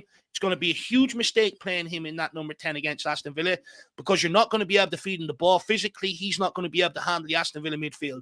I said he needs to play on the left-hand side. And the reason why is because he's going to have a lot more space out there, and I think he's got a lot more end product than the likes of Wilson Odegaard. And I do think Thomas Frank got that wrong. I'm not being funny, but if a fat Irish guy like me, who people say can't play football and stuff, which actually can, can see that. Why can't Thomas Frank see that? Especially with all the coaching staff and the amount of research they do into the opposition players. And I think it's a legitimate question. But I would argue, I think Spurs fans are guilty of going, no, he's got to play in the number 10. But he hasn't produced there. And I think you have to go back and look at the games he has played. All of his best bits have come down that left-hand side. And that's why I say, until he physically adapts to the Premier League, I think that's where we have to use him. He's a better crosser of the ball than Wilson Odobur. He can play people in behind more than Wilson Odobur. And look, he produces shots as well. So for me, I think right now that's where he's better playing. But Dermo, we'll go to you on this one, and then we will let you go because I know you're a busy guy today in command. What's your thoughts on the whole Xavi Simons debate? Because you got a lot of people defending him, and then you got a lot of people criticising him. Well, first, I never want to hear Glenn Hoddle in the same breath as Brendan Johnson and Odobur ever again. You love Johnson. No, he should be sold and kicked out of this football club as far as I can fuck it. I never want to hear that again, Dave.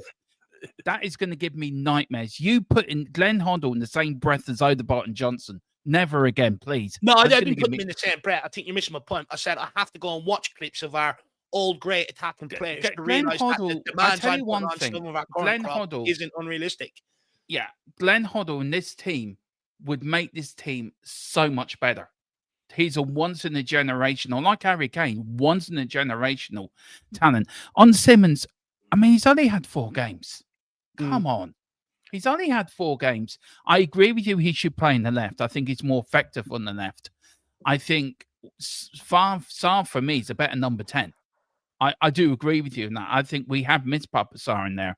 And as for the Villa game, who created their first goal? Palunia and Bentancur. It wasn't the front 3 that did it. The front, Mickey van der Ven was spot on when he came out and he said, we're doing our job. Why aren't they doing theirs? Look, Simons will come good. Simons will be a player. He's a young lad. He needs time to adjust. The Premier League is not an easy league to come into. If you're coming in from a front like the Dutch league or the Bundesliga, I think the Premier League's faster.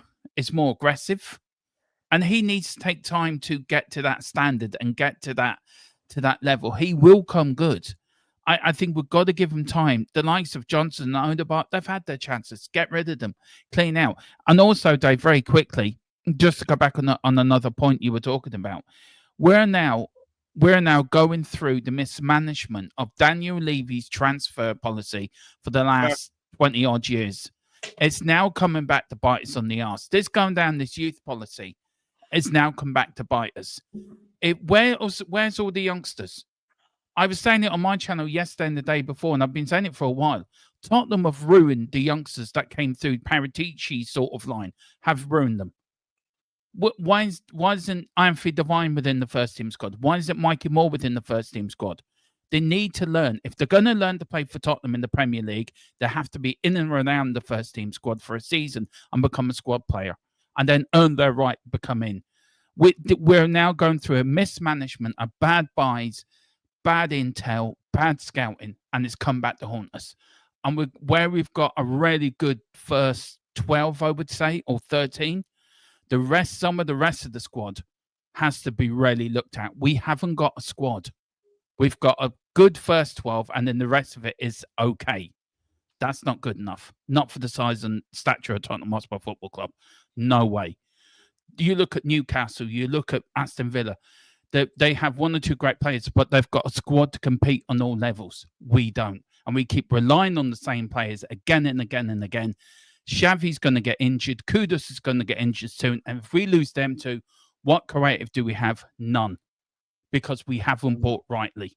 So it's got to be addressed, but give Xavi time. He will be a diamond in our Tottenham. He'll be another Modric. He will be another player that we will look back during the history of Tottenham Hotspur and say he was a genius.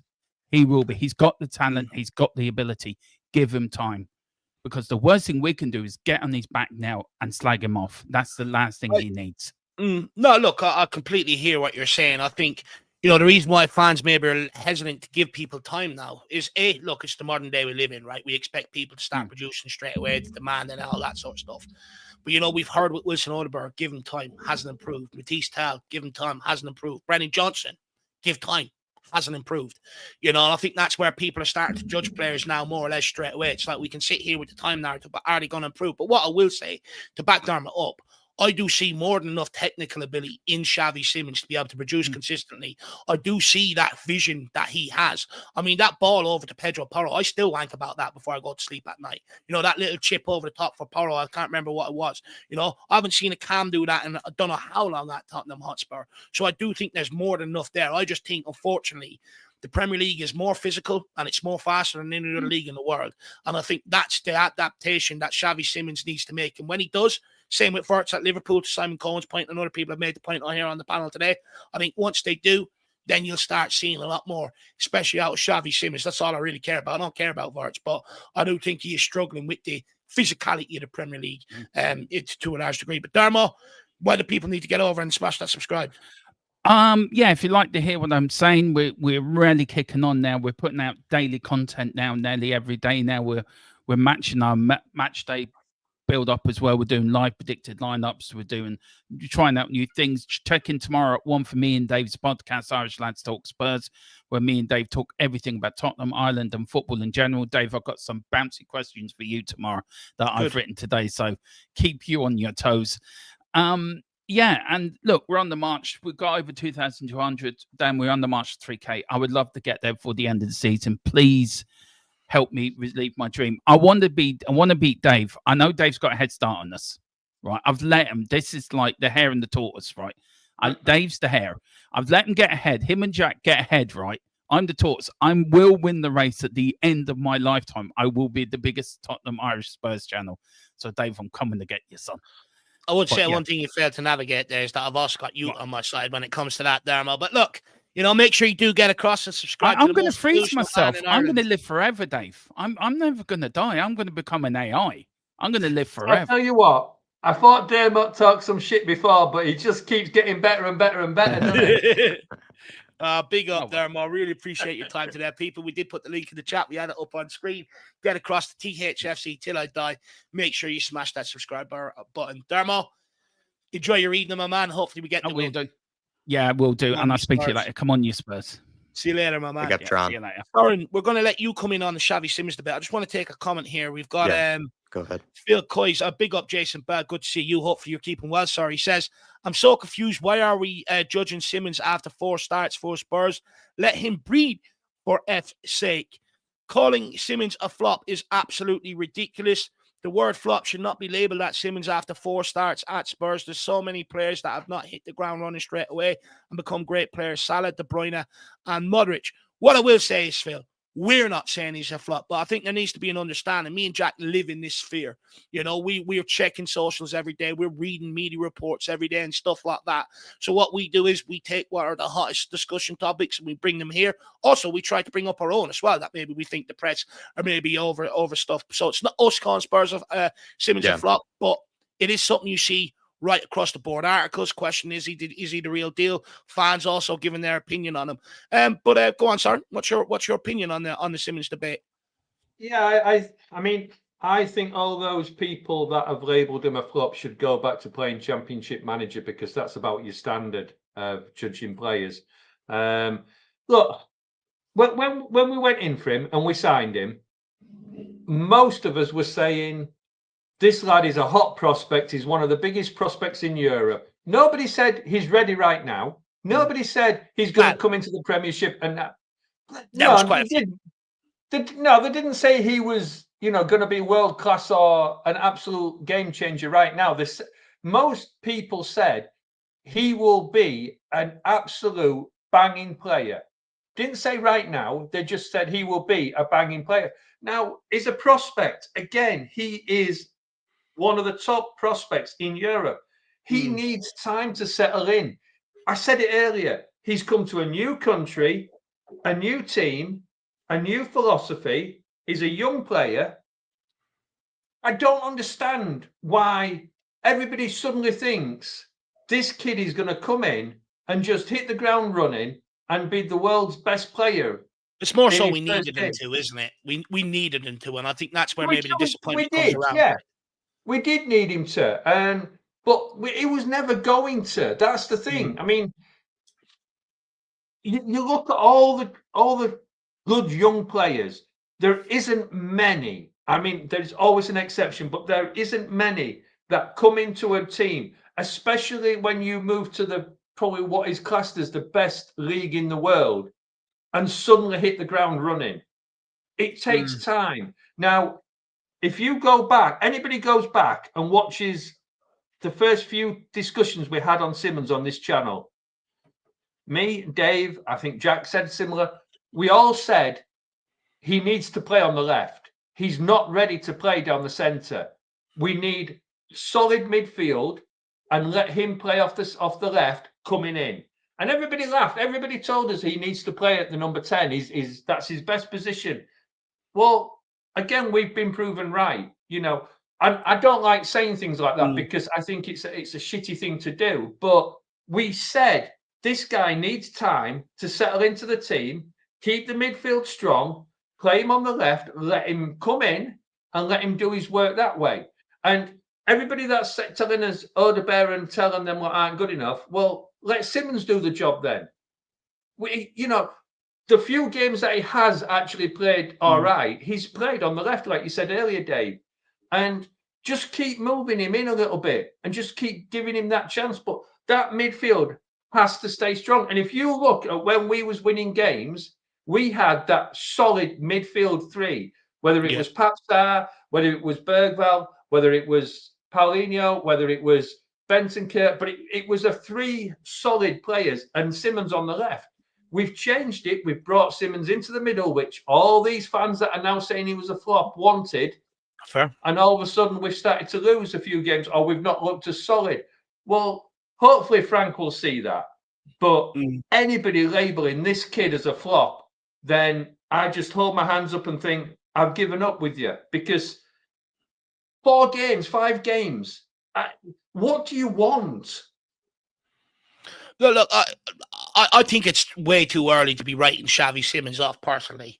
You know, I think it's just a time that he's going to take to acclimatise. However, I think, again, because of the need of players to come in and hit the ground running straight away and to produce straight away, I think is where the pressure comes, the demand comes, the frustration comes, which leads to people going, he's a flop, he's not what we were supposed to be signing and stuff like that. But I think, you know, there's also a reality to it. New city, London ain't an easy city to settle into. Let me tell you, you know, I get overwhelmed being in there for 2 days with the amount of people around and stuff like that. I do. You know, shit like that. I mean, then you also got to take into account, you know, the different leagues. The Premier League is the best league in the world, the most physically, you know, every game, week in, week out, you're up against solid opposition. And if you're off it by 5%, you get punished. Does that happen in other leagues that he's played in? You would argue no. So I think, you know, there's also a realism to bringing in young players like that you do need to give them a bit of time. Now, with Uda Barantel, they've had plenty of time. But with Xavi Simons, I think it's way too early to write the guy off. But I do think the reason why some fans are already is just pure out of frustration because whoever we sign in these positions, we need them to come in and start producing straight away. And that leads to the frustration, unfortunately.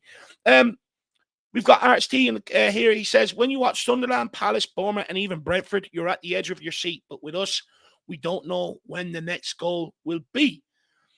Look, I think it's fair. I think, you know, Sunderland have got off to an amazing start to the season. Palace are doing well. Bournemouth have done all right. Brentford are starting to pick up results, I suppose, as well. But look, do I get entertained? I think if you were watching Matchday and you get the bite-sized clips, I think you're entertained. But if you were to watch them over 90 minutes, are they really that entertaining? I'm not quite so sure. I take your point. You know, do they have the ability? Do they have more goals in the team? I think someone like Palace, I think Mateta's on absolute fire and stuff. Yeah, and I think that speaks to how good of a job Glasner has done. But I do agree with your point. You know, you sort of do look at us and you're like, oh my God, when is this next goal going to come from? You know, who, how, where, why? And I think, you know, that's why when we go behind in games, sometimes I get a little bit down because I do start getting into that mindset. It's like, I don't have faith in half of the forward line. We make football look so hard. We make the basics of football going forward at times look so difficult.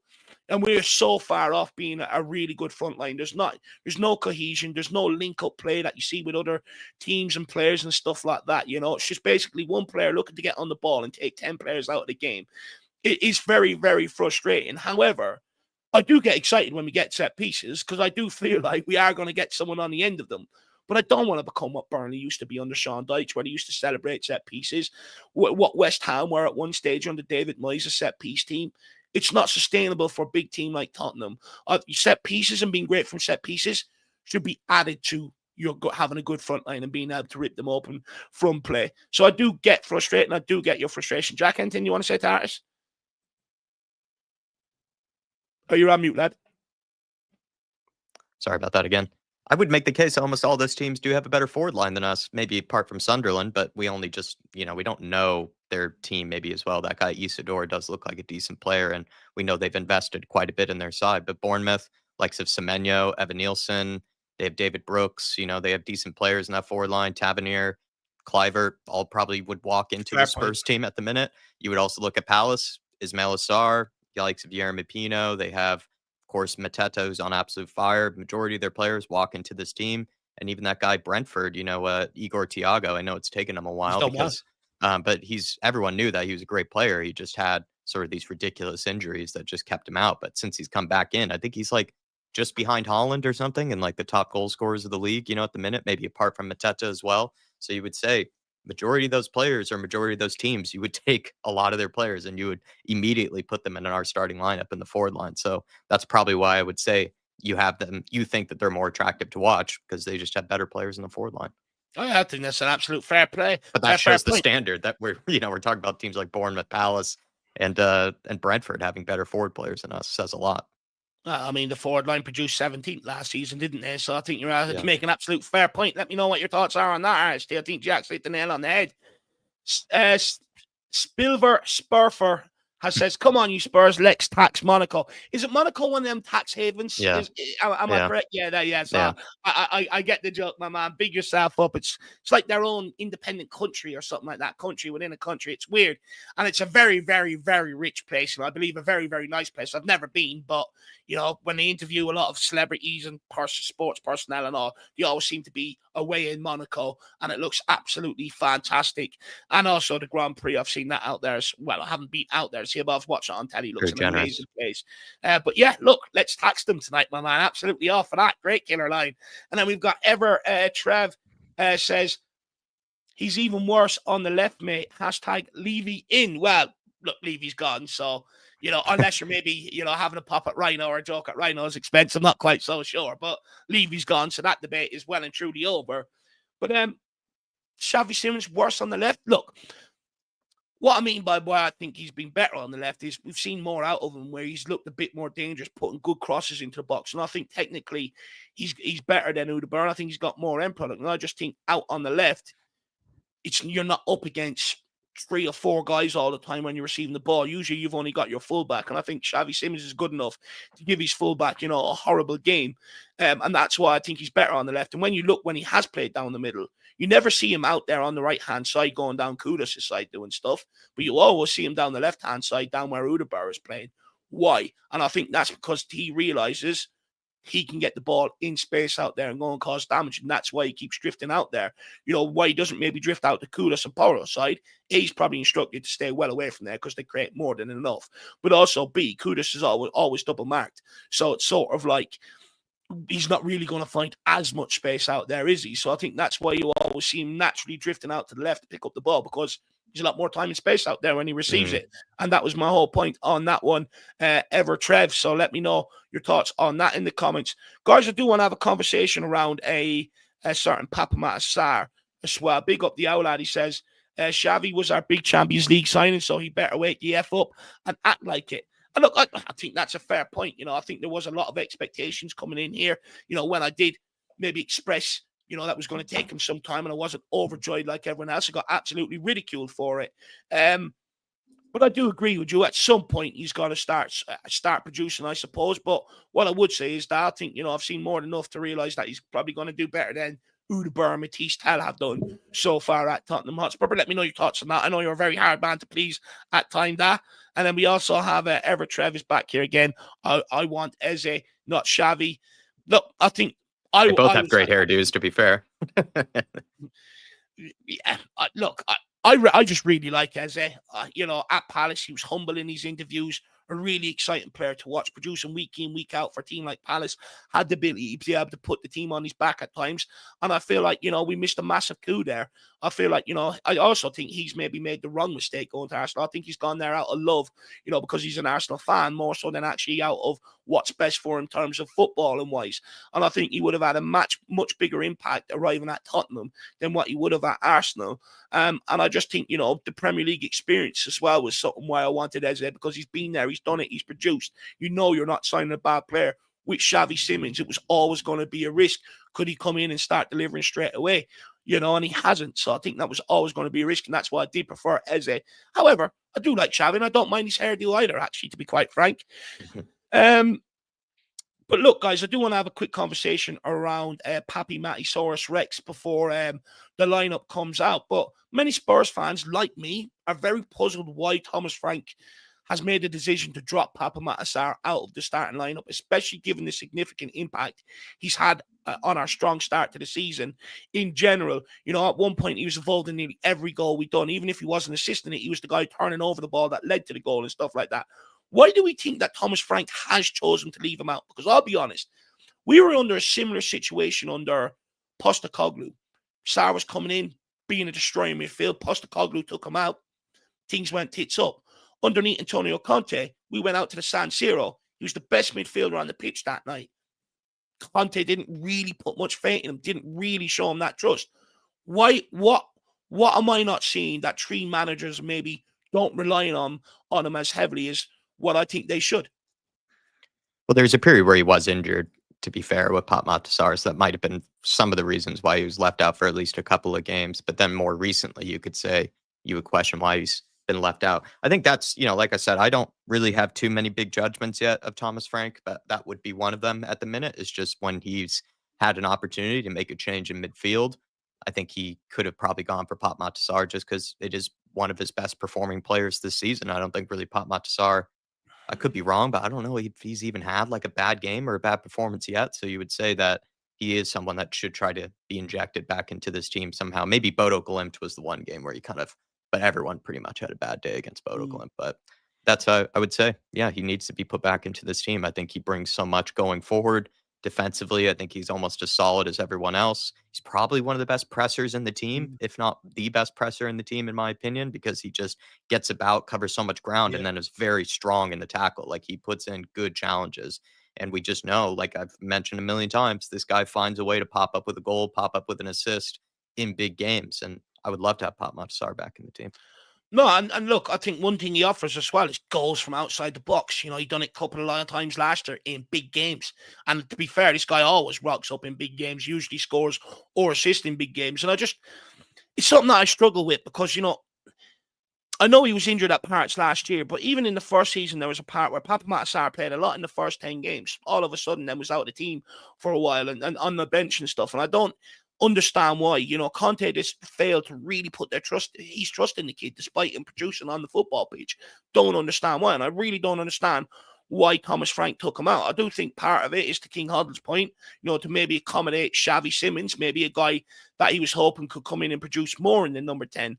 But I also think Frank needs to realise physically he's not up to that task. And at some point, you've got to go back to putting Papi Matasar in there, although maybe not the most creative in terms of in possession. But the amount of times he turns over ball, in dangerous areas, which means then once he turns it over, it's only one pass, we're in. That was a key feature of what he was doing at the start of the season. And since he's took him out, we've sort of lost that ability. And at the end of the day, if we're not great ripping teams open from play, at some point, at what point do you go back to that then and at least have that, because that was producing. Also, big up, Ellie. Good to see you. Hopefully you're keeping well. Big game tonight. Hopefully we can get the win. I'd say a lady like you has probably been in Monaco thousands of times, out there sunbathing and stuff like that. And also, hopefully, Theo is keeping well. Good to see you. And then Ever Trev says that Louise in midfield. Is he on about the ex-Chelsea centre-back? Yeah, I think he's comparing the hairstyles. To be fair to Xavi Simons, he's always had pretty long, luscious hair. So, kind of am a little bit jealous if I'm being honest. But maybe just in order to win him over, he's just got to shave it off, humble himself, I guess, for Ever Trev. Fair. Well, big up. Really appreciate the support, though, man. It sounds like he's not a fan of the hairdos. You just want Yeah. simple Dave cut. You want the guy with the Dave cut. Well, I am one of them. I think, you've got to deserve to go out and have the audacity to have a haircut like that. You know what I mean? You've got to earn it. But look, it seems like, that's not the case anymore, But down to Soren. I mean, look, what's your thoughts on the whole Papa Matasar situation? Is he a player that Frank needs to put back into the team? Because you sort of made the point earlier, right, where you said since he's sort of broken that up, things have gone a bit haywire.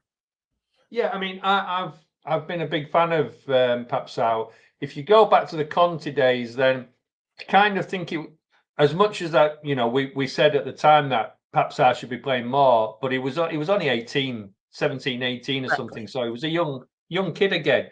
Again, we're talking about a lad that's probably 20 years old. He's still learning. He's still got to develop, and he has another player that has a fantastic potential future. And for me, I think whether it's Papsar or whether it's just 3 players in midfield, I don't know, but I like to see Papsar with Bentancur. Them two seem to do really well together, and they have a very good understanding.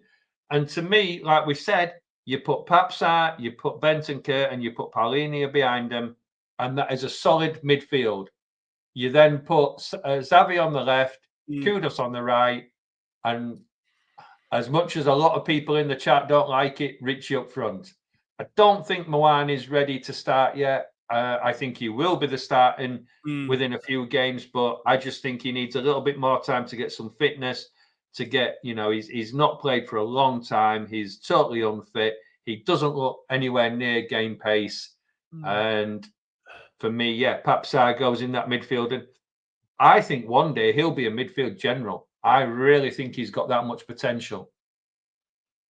No, look, I do too. I just think you need someone to put their full faith in him. I get maybe taking him out and experiment with Xavi Simons in that number 10. Ideally, that's why we bought him, right? But it's not working. And I think at some point, Thomas Frank needs to realise how much Papa Matasar was crucial to the early season form. He needs to put him back in there. And at the end of the day, I get he really likes Wilson Odobert, but what has Wilson Odobert produced? I'd argue he hasn't produced anything more than what he has last season. People go, but he's exciting. But he was exciting last year. I remember he ripped Man City apart for 45 minutes. But off the back of all his good work down the wing, taking on players now, what does he actually produce off the back of it? Not an awful lot. Whereas I think, okay, maybe Sarr through the middle isn't the most creative.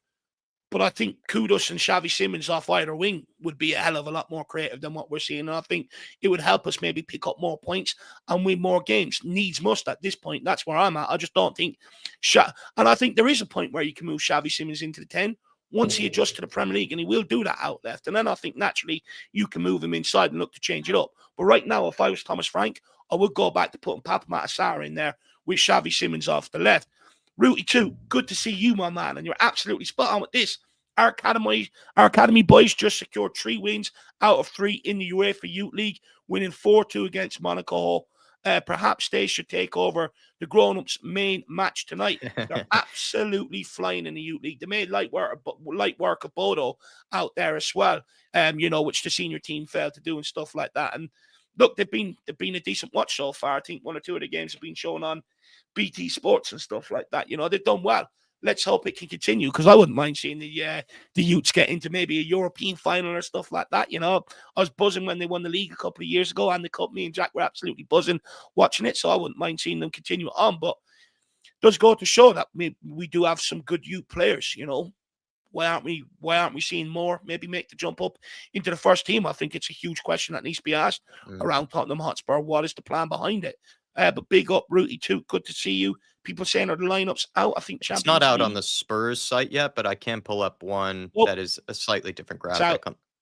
Okay, let me Spurs site. Team sheet is out. People have got the team sheet, but not the actual graphic. So on the Spurs site, it's still the same, but I can pull up, I think it's Spurs Web, I think, have one. Yeah, from Spurs Web. So here it is. I'll zoom in for you. Big up, Jacko. So we have Vicario, Danzo. Looks like we're going to have to sort of, figure this one out. Pedro Porro on the right. You'd imagine if Jed Spence is in the team. I don't see Jed Spence unless so maybe someone like... Let's have a look at this. Guys, maybe Archie Gray could be on the left. We also have interesting lineup. To be fair, So it looks like Danzo and Paulinho might be Paulinho. playing No, at center back again. Yeah, no, sorry, take it away. it could be. It could be Mickey van der Ven at left back. Have a look. Sorry. I don't see Van de Ven. Van der Ven and Oh no, down Van de at the Ven's bottom. at the bottom. Sorry, he's at the bottom there. Let me Van zoom der out. Ven and Danso in defence, surely. Yeah. So look, unless So right now it's looking like Vicario in goals, Pedro Porro right back, Van der Ven and Danzo as centre back, with potentially Archie Gray maybe popping into left back, with João Paulinho and Bentancur as the base of your midfield, Bergval playing in the cam, with Kudos off the right, Udebur off the left, and Richarlison through the middle. Yeah. Am I right? Yeah, I think you got that right. Another start for Odebear and Kudus together. And I mean, I don't think Dave and I have spoken a lot about this, but just to you, Soren, what do you make of people's frustration with Bentancur and Paulinho playing together again? I mean, the only other option, has he changed system and gone to a back three with Paulinho, Van der Ven and Danso? Could be. Or Archie Gray. And Archie Gray's maybe playing holding midfield, or he seemed to prefer Paulinho as the defender before, didn't he, rather than Archie Gray, because Archie Gray played that game. So I wonder whether Archie Gray might play in the number 8.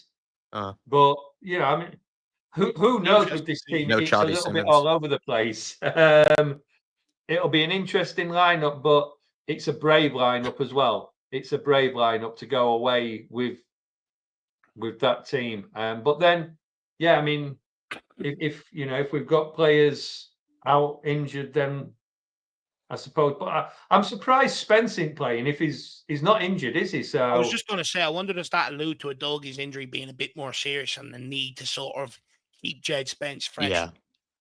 Yeah, but I would also say, for the importance of tonight, surely tonight is an important one to have Jed Spence playing.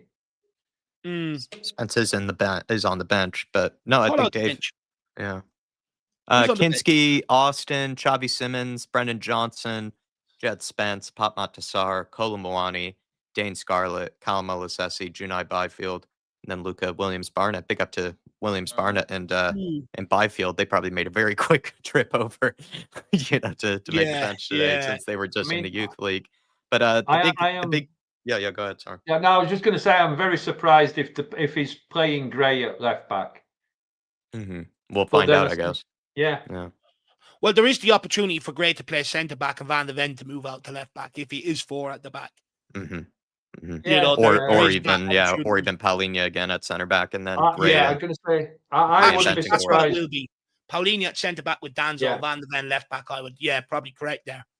And then Bergval and Gray and Bentancur. I think we'll see more of a back three with Van der Ven, Paulinho and Danso, and probably see Gray in that number 8 role. Look, it'd be interesting. I think that lineup, it's hard to judge. I think it's only one you're really going to know how they sort of line up, right? Are they going to line up as a back 5? Are they going to line up as a back 4? I think, to your point, if it's a back 5, it could be Danzo, Paulinho, maybe Mickey van der Ven, across the centre backs, or if not, it looks like definitely Danzo, Paulinho, maybe Mickey van der Ven moving out to left back. It'd be very interesting. I mean, Soren, if you had to make a call now, you think it's going to be a back 5? Well, I would, I mean, I just don't know who's going to play that sort of left side.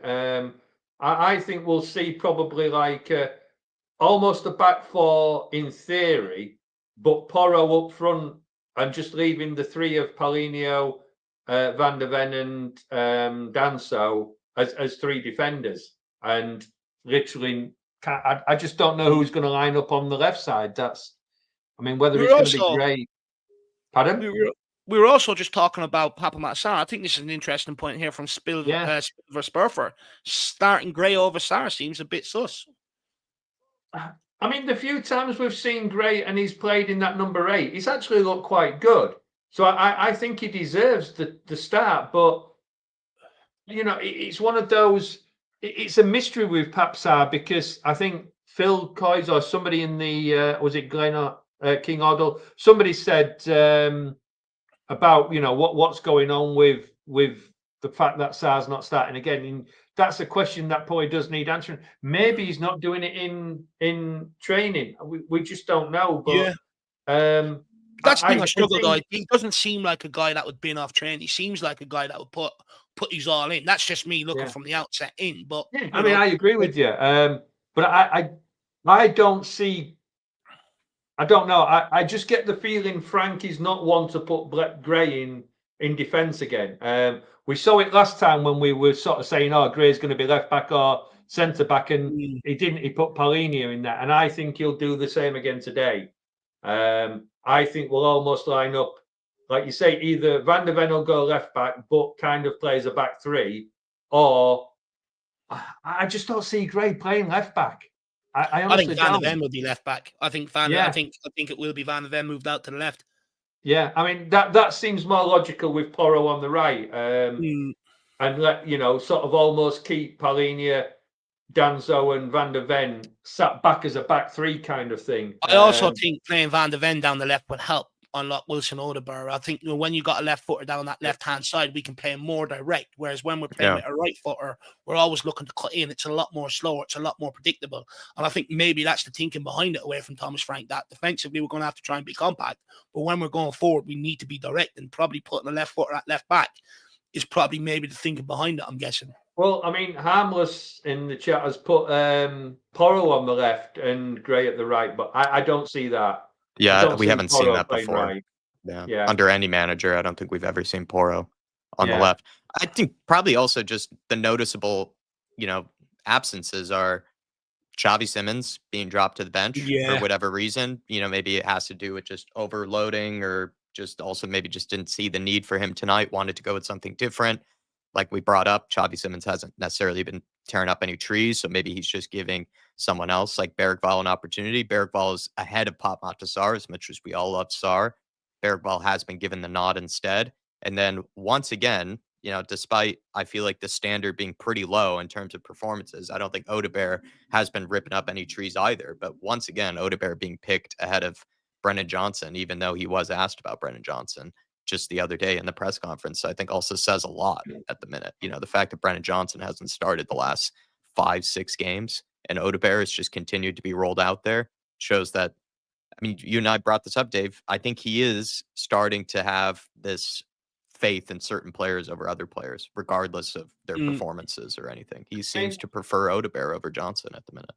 Yeah. Big thing is, though, we've sat here for the last 2 hours saying about Frank not changing things up. He's changed things up, and we're all confused about it now. I mean, it's quite comical, isn't it?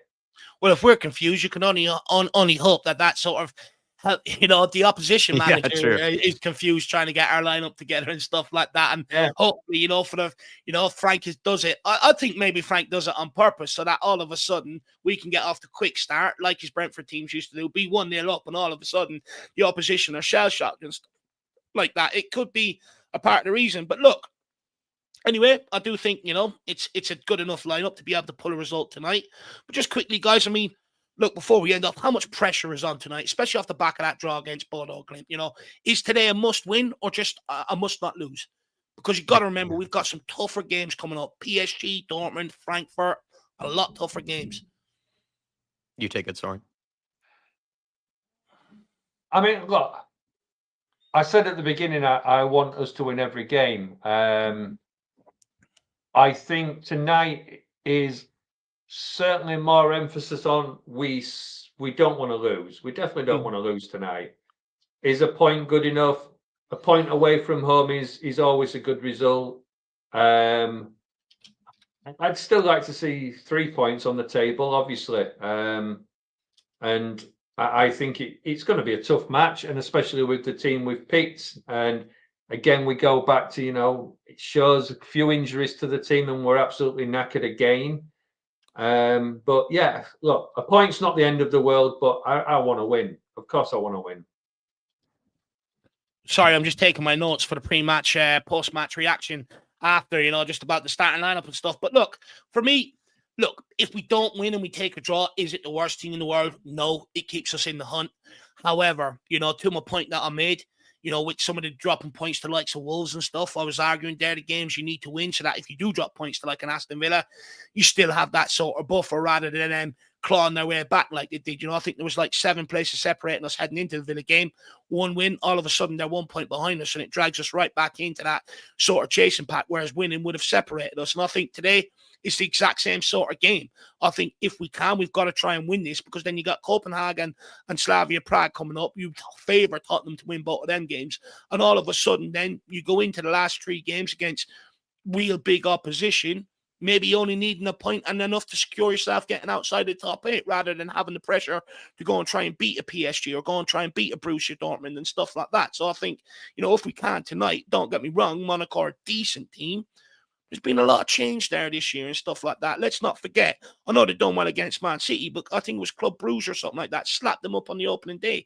They are vulnerable. They are there for the taking. And I think we would be doing ourselves a massive favour if we could take 3 points from tonight. However, if we don't and we take 1 point, it's not the end of the world, but it does make the remaining games a lot more tougher with a lot more pressure. Jack, your quick thoughts on it, and then we'll call it an evening here and we'll get ready for our watch-along. I think it is a must not lose, just because of what I mentioned earlier about how if majority of us Spurs fans, I think, want us to get to the knockout rounds at least. I think that was the bare minimum expectation. I think we'll show Frank and this team a lot of praise if we do get to the knockout rounds. But in order to do that, you can't be dropping all 3 points against teams like Monaco. I know they're a good side. I'm not expecting us to absolutely wallop them or anything. We're still in the early stages here, trying to figure out our best lineup and etc. But I think we need to pick up some type of point tonight. Ideally 3 points, though. I don't think I would be jumping for joy with 1 point, but it is a must not lose. No, absolutely. If we want to get to the knockout rounds, look, there are teams like Karabag at the minute that are like on 9 points or like whatever. So it's just it's a lot harder than it might look. Yeah, absolutely spot on. Absolutely spot on. But look, I'd also argue, I think it's a massive night for one of these 4 players to stick their head above the parapet tonight and sort of make themselves a hero. Someone like Richarlison, who no one expects anything from. Maybe he could pop up with something tonight. I'm not holding my breath, because I'll probably end up dying, but we'll wait and see. But guys, I want to say a massive thank you to Soren today as well. I want to say a massive thank you to Dermot as well for today coming on. I think it's been a fantastic pre-match build-up. Also want to say a massive thank you to you guys out there tuning in, listening to us, engaging with us in the comments, giving us your thoughts, because it'd be boring if we were speaking to ourselves and had no one to engage with. So massive thank you to all you guys out there. And then also, take this from MV Joker Davies. He says 11 men behind the ball, incoming. I think that's disingenuous, just quickly from Eddie, because the game when we played Aston Villa, we didn't play 11 men behind the ball. We were actually the more aggressive team. We were pressing them all the way high up the pitch, and we're looking to win the ball high up the pitch. So to say that it's 11 men behind the ball every single game, I think is disingenuous. Like last game, Villa were the team that put every man behind the ball. It wasn't Spurs. This is what I'm saying, Jack. I think the narrative formed of 11 men behind the ball and being so defensive because we're so lackluster from open play going forward. I genuinely don't see that. I think, when you look at the Villa game, for instance, we dominated possession in that first half. It was a freak goal, a really good strike. Maybe Vicario could have done better. That got them back in the game. But the reason why we allowed them back in the game is because when we were on top, dominated possession, we done fuck all with it. And then when you do fuck all with it, it makes you look boring. It makes you look pragmatic. And I don't think we're as pragmatic as many people are saying. However, I'd also argue tricky games like Monaco, don't get me wrong, I still think we should win, but it's tricky. Sometimes away from home, you need to start off with 11 men behind the ball and sort of build your way into the game or look to hit them on the counter. So let's wait and see how it pans out, Eddie. But also, I want to say a massive thank you to, people who continue to support this channel, guys. Thank you, Eddie. Really, really appreciate it. It's a massive help to helping myself and Jack achieve our dreams and, make this channel what we wanted to become and stuff like that. So really appreciate it. Big up Harmless Potato. Big up Faz Radfar. Big up JB McCauley. Big up Artist T. Spilver Spurfer. I got that one right for the last hour. It's been a tongue twister. And also Ever Trev as well. And Eddie. Really appreciate it, guys. Really, really do. Guys, go off. Get your dinner. Tuck the wife into bed. Get your drinks out. We got a big game upcoming. The boys need us behind them. We'll see you back here in half an hour's time for the watch along.